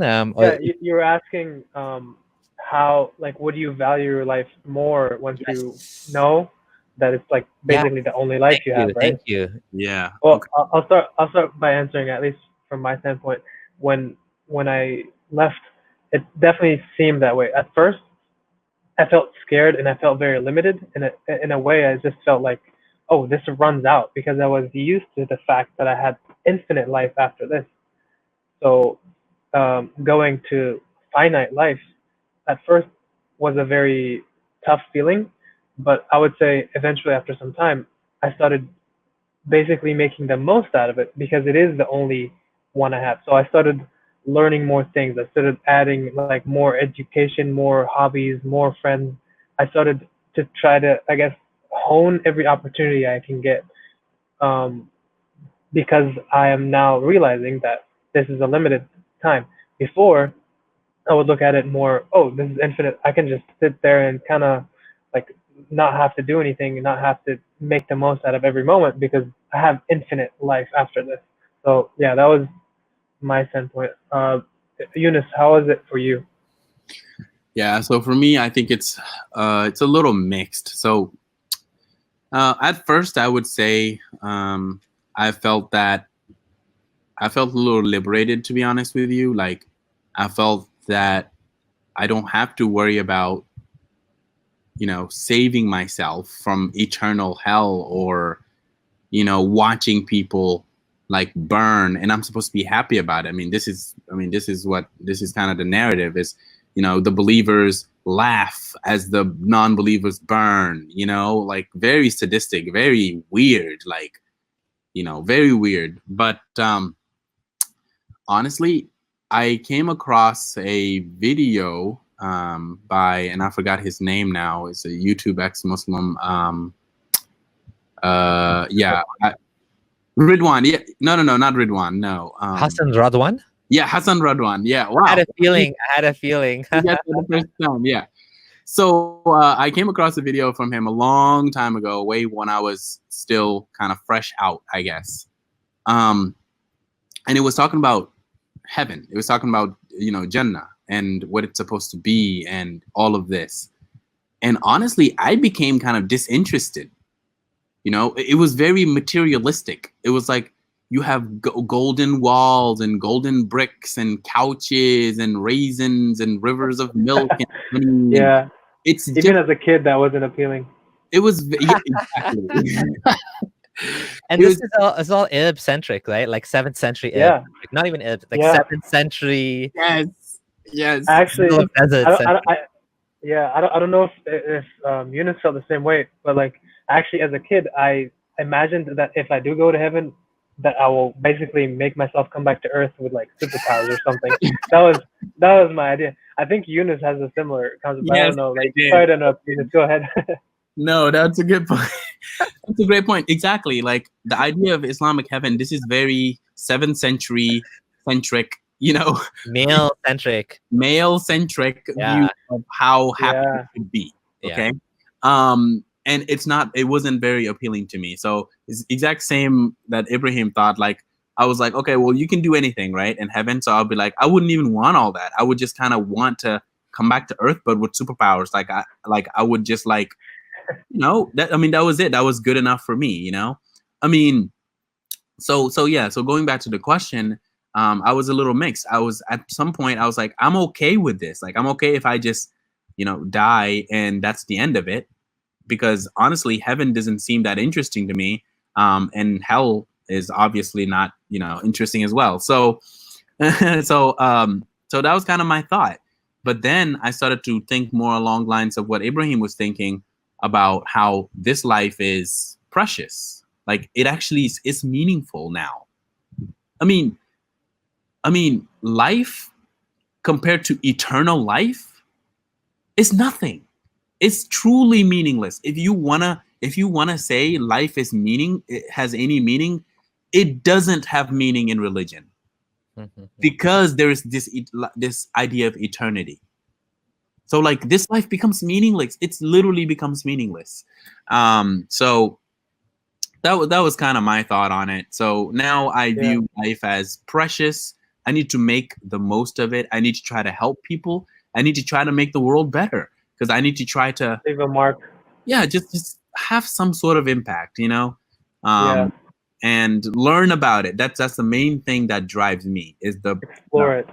Exploring and learning. Wow, like ever since I got into science, I've just been absolutely I've just been enthralled with just scientific thinking and just learning about how the world works. Like, wow, it is just fascinating. And honestly, I want to say that's my purpose in life, is just learning, and then maybe sharing that knowledge with people, and just making it better, so life without Islam, much better, much more meaningful, much more realistic, much more practical, other than just praying. You can actually do something, so I like it.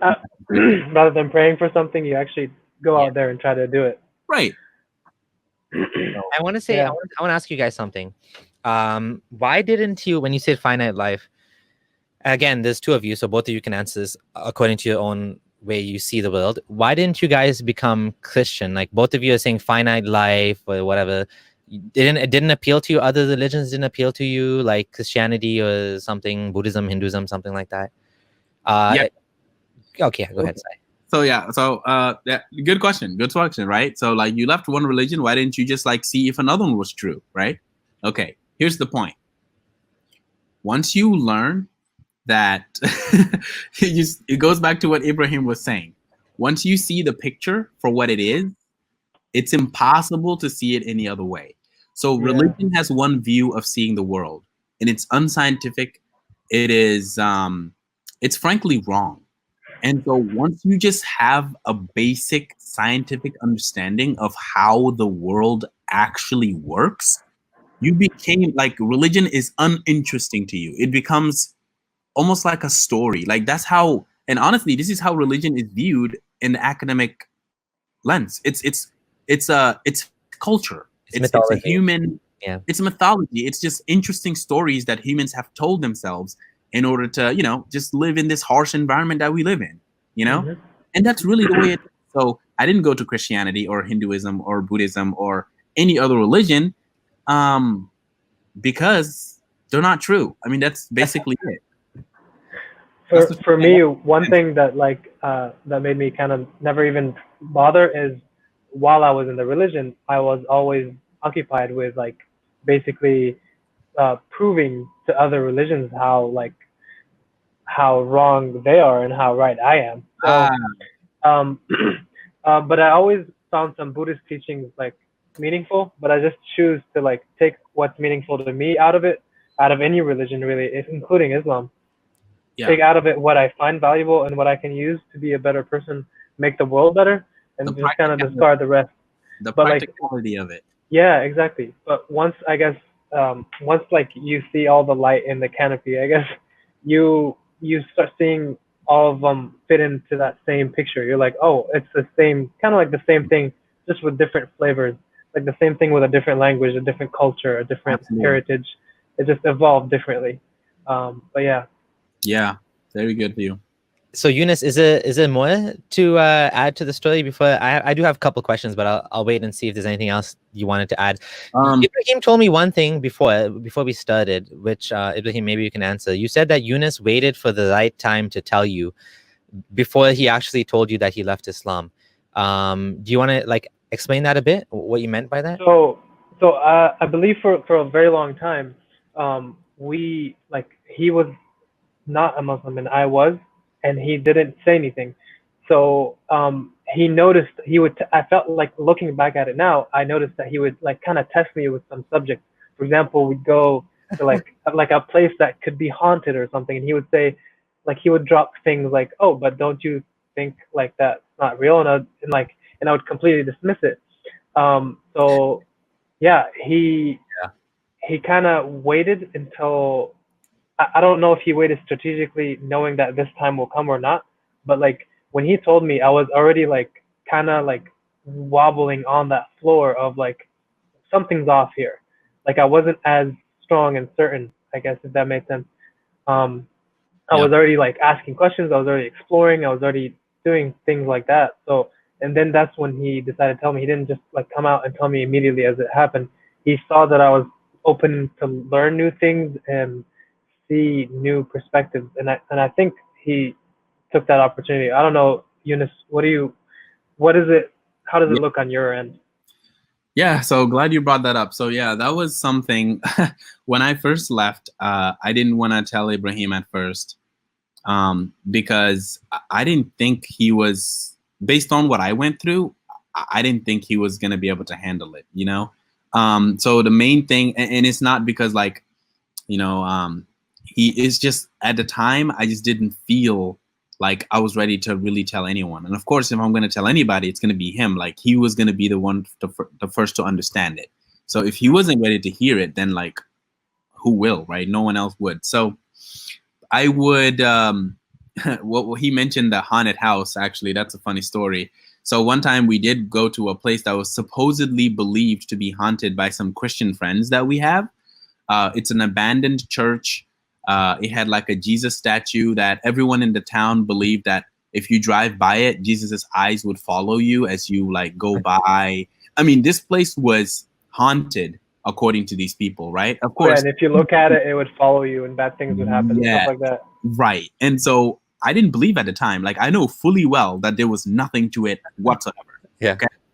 So I put up a challenge to my Christian friend. I was like, all right, let's go to this place. He's never been. Okay. He's never been, but he's just driven past it and he's sworn to his life that just Jesus statue has followed him and, you know, things of that sort.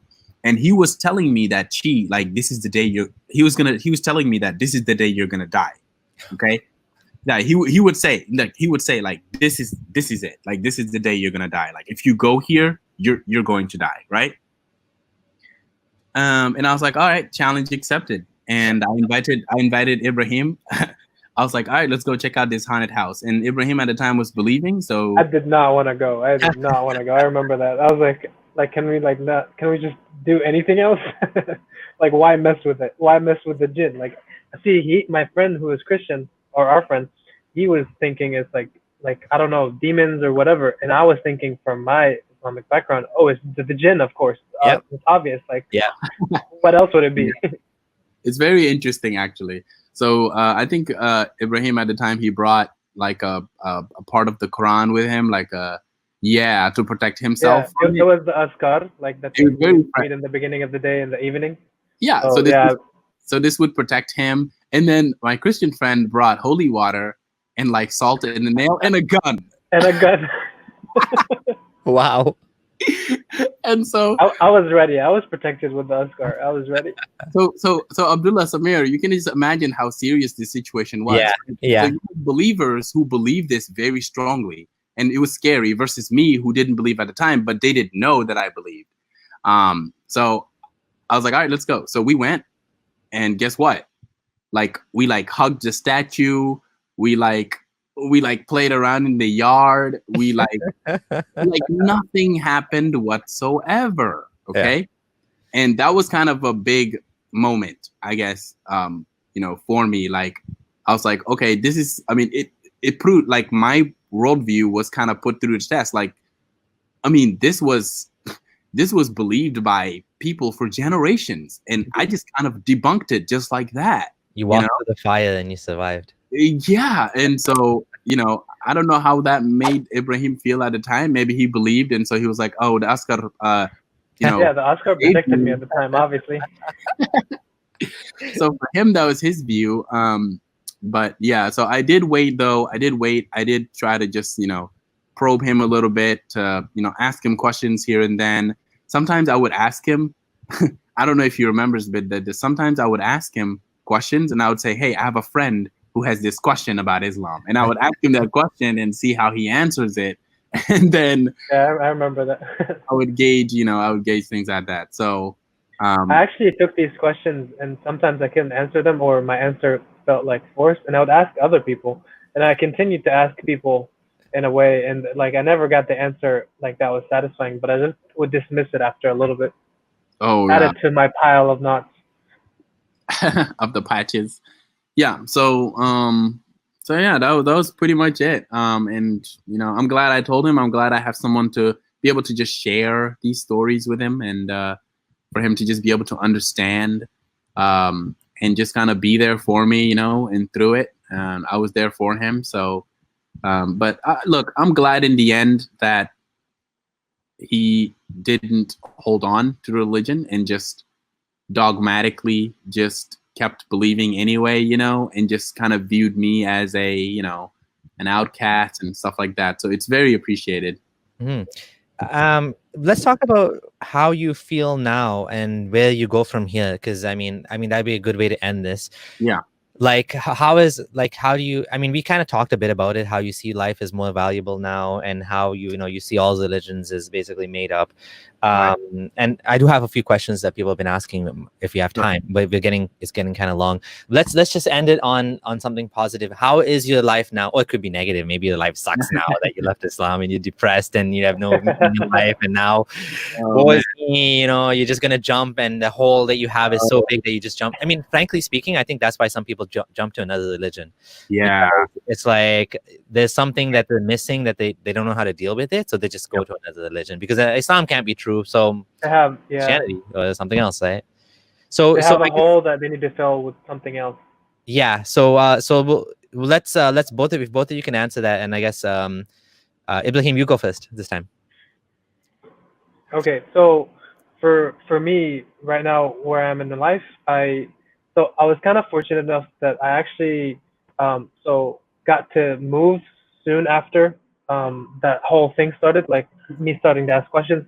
I kind of took it as like a global interview for everyone. Like I would ask almost everyone I meet, everyone I encounter, everyone I knew already. I would ask them all these questions and see what they have to add to the table, to like the whole religion thing, like religious Muslims, non-religious Muslims, Christians, all these, everyone from any background. I would take the opportunity to ask them questions to get to know their perspective more. And so yeah, I got to I got to find kind of new friends in a way, from the friends I had, and I never felt completely comfortable with the friends I had. Um, so yeah, I started getting into more groups, more involved in different groups. I kind of had that. I'm trying to figure out a way to describe it, but it felt like um, unchaining in a way, because for me before, a criteria to have to be someone's friend or to do something with someone is that they have to be Muslim. Otherwise, it won't be blessed or something.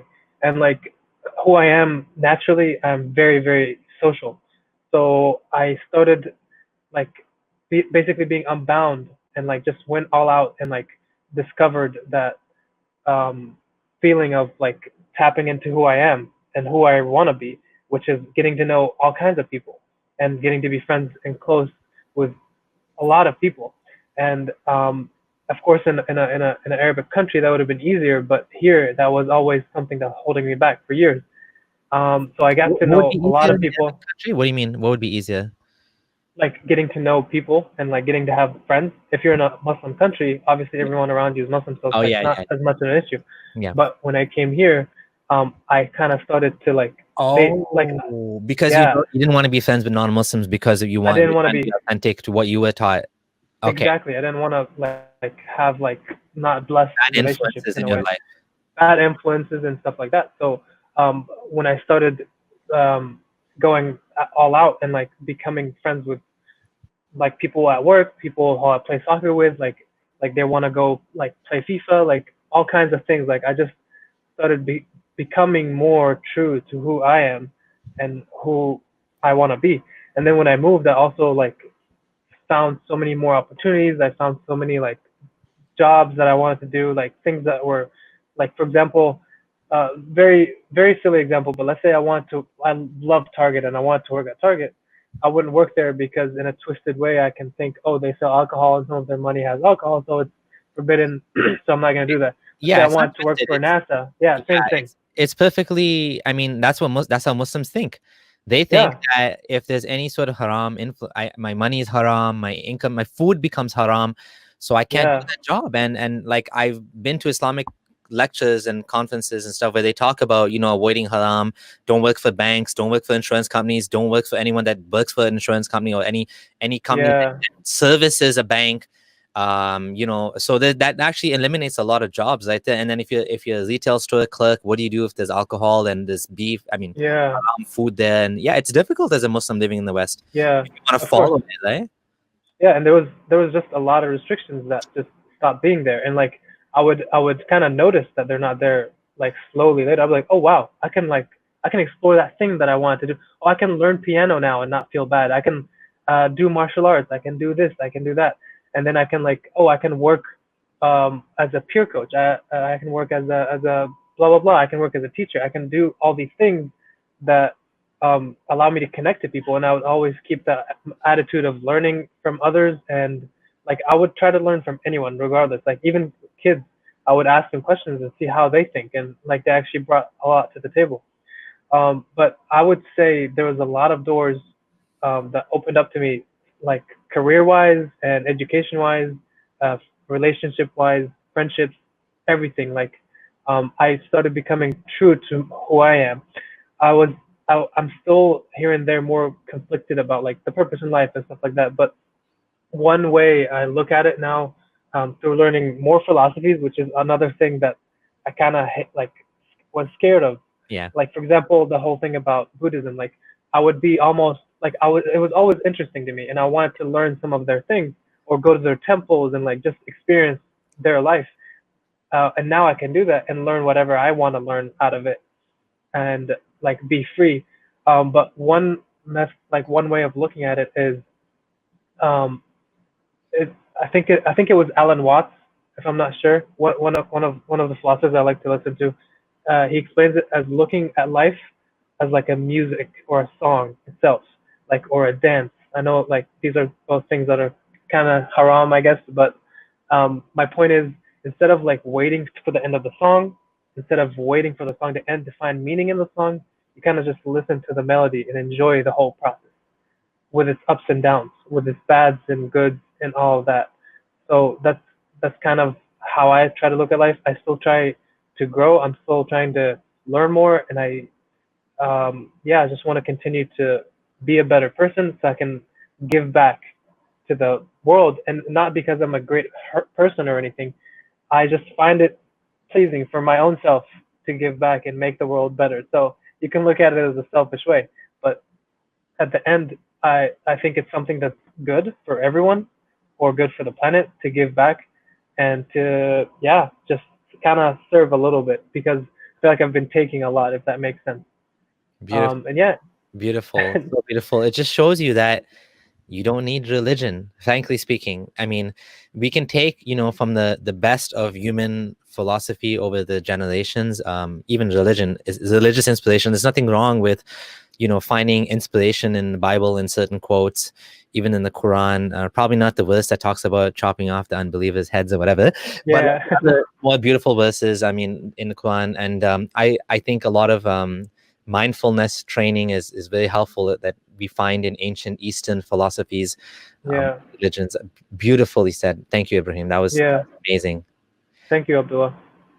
Younas, would you like to answer as well? Yeah.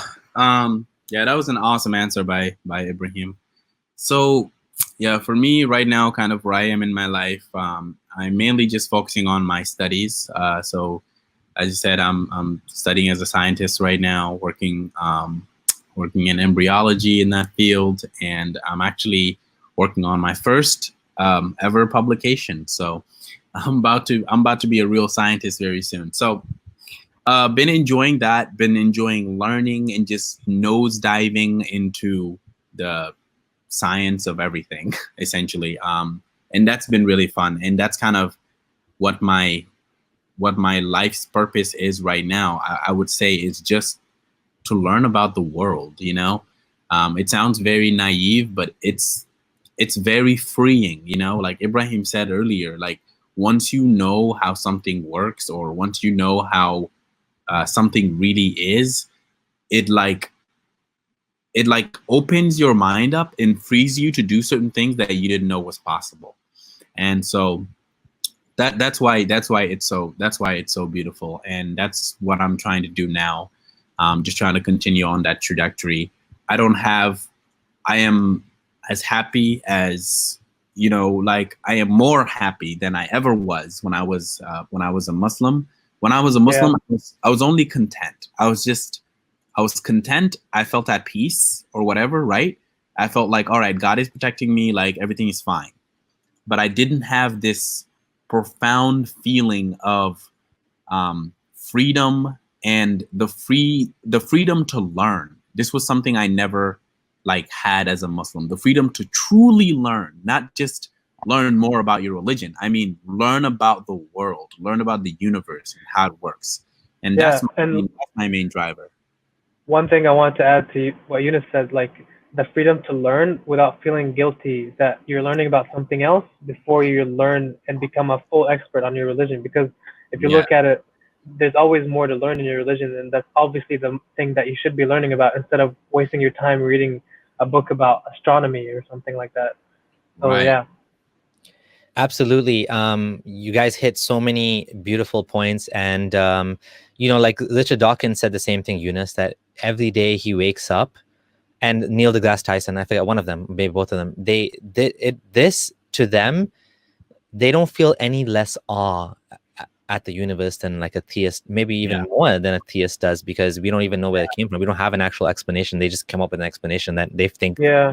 And so this drives him every day to learn more, to discover the universe, how it came about, you know, the deep questions and mysteries. You know, we've knocked down a few of them. Evolution is one of the biggest ones, of course. Maybe abiogenesis, and there's some other ones as well. And these things, you know, not even necessarily these ginormous you know, questions of life and meaning of life type of answers, but even the small things, you know, discovering small things that will improve the world. And I want to say that I want to plug Ex-Muslims of North America. Both of you are in the US, and for anyone else that needs a support group that can help you as an ex-Muslim, do check out Ex-Muslims of North America. It's primarily a real life group, meaning they have meetings and stuff like that where you can meet other ex-Muslims that have gone through the same thing. It's a support group for people that need help. They need to talk to other people that have gone through this and how they dealt with the parents, or how they dealt with the parent finding out that they had alcohol in the bag or whatever, and you know, stuff like that, or how to tell their parents, or how to tell their spouse, or whatever. So I'm going to plug Ex-Muslims in North America. Please do join it if you're ex-Muslim and you need support or you want to help out. I mean, it's for both. And I want to say, you know, you guys covered everything that I want to talk about in this conversation. You know, Younas, it's amazing that you overcame, you know, you started, you know, not even at first base. You started before first base when you weren't given a proper childhood education with the basic skills that you needed to do well in this world. And somehow you overcame all that. You not just overcame all that, you found your way out of this dogmatic brainwashing that was put upon you, that is very difficult to find your way out of. I mean, especially if that's your whole world, your whole existence. I mean, that's something to be proud of and something to be so thankful for. I'm so thankful for that every day. Like Ibraheem, what you said, it feels like being unchained. Like that's exactly how it feels. The mental chains, the knots in your head that instead of reading Surah Falak to get rid of the knot, of the petition, these are the mental knots that get unraveled. And the world, it just fits, man. The scientific, everything makes more sense. It makes so much more sense. Whereas with religion, you're constantly scratching the head as to why. Like, why is this suffering of the type of suffering that we have? Why are there all of these inconsistencies in the explanation between, you know? And so when you leave religion, and you know, it feels like being unchained. It feels like the knots of being freed from your mind. You want to say something, Ibrahim? No, I'm just agreeing with you. Yeah, and you know, and the other thing, Younas, is I wanted to highlight the struggle of being authentic.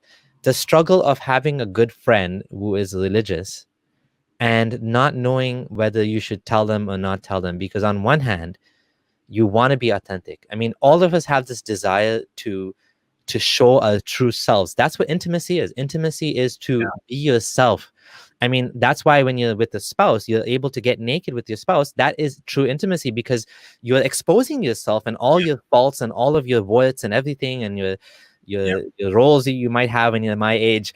You're exposing yourself to someone else, and that's what intimacy is. We all want, you know, we all want to be authentic, but sometimes, you know, unfortunately, it's not possible to do that, and so it always becomes a risk, right? Like, should I tell my best friend that I'm not Muslim, and what if he doesn't want to be my friend anymore? And what if it'll ruin my relationship with my spouse, or what if it'll ruin my relationship with my best friends or my parents? And it's always a struggle, you know. And you know, I'm so glad that it worked out well for you, that you actually told your friend, and Ibraheem, you know, you both, this ended up well for you too. Both of you are able to leave Islam together and, you know, embark on this journey. And you know, I just think this is I think we should just end it on that, because this is beautiful. And, you know, thank you guys so much for sharing your story. I was looking forward to this, and it was just as good as I expected. Do you guys want to add any final words just before we sign off? I'd like to say that if someone out there has a fear of telling someone who they're very close to, they honestly should do it. And if they end up losing that person, it's hard, but they make room for someone who actually accepts who they are truly. At the end of the day, if you're faking it, then you're not being their friend. You're pretending to be their friend at the end of the day. I was lucky enough to have a friend that was with me from the beginning. I know not everyone feels the same way, but with everyone I've told and I haven't told, it feels the same way. I'm either faking it, or I'm true to this person and they truly accept who I am and work with me from there.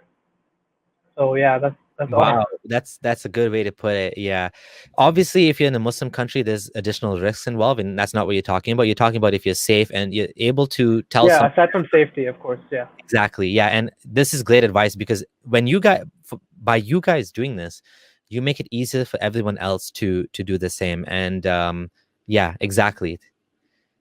Younas, do you want to add any final words? That was. No, you guys put it beautifully. Thank you so much, Abdullah Sameer, for, you know, just agreeing to do this and have us on and have us just, you know, talk to people, basically. So It's an honor to be here, of course. Yeah, we really appreciate it, man. So thank you for doing this. Thank you everyone for joining this live stream, and honestly, this was a great conversation. Thank you to both of you. Do share this video with others so that others can learn from this story, can you know, benefit from the wisdom of Ibraheem and Younas, my two brothers who I've never met. Maybe I'll meet you guys one day. Thank you all, and see you again. Yeah, we will. See you. Don't disconnect. I'm going to end the broadcast. Thank you, everyone. Bye. Thank you.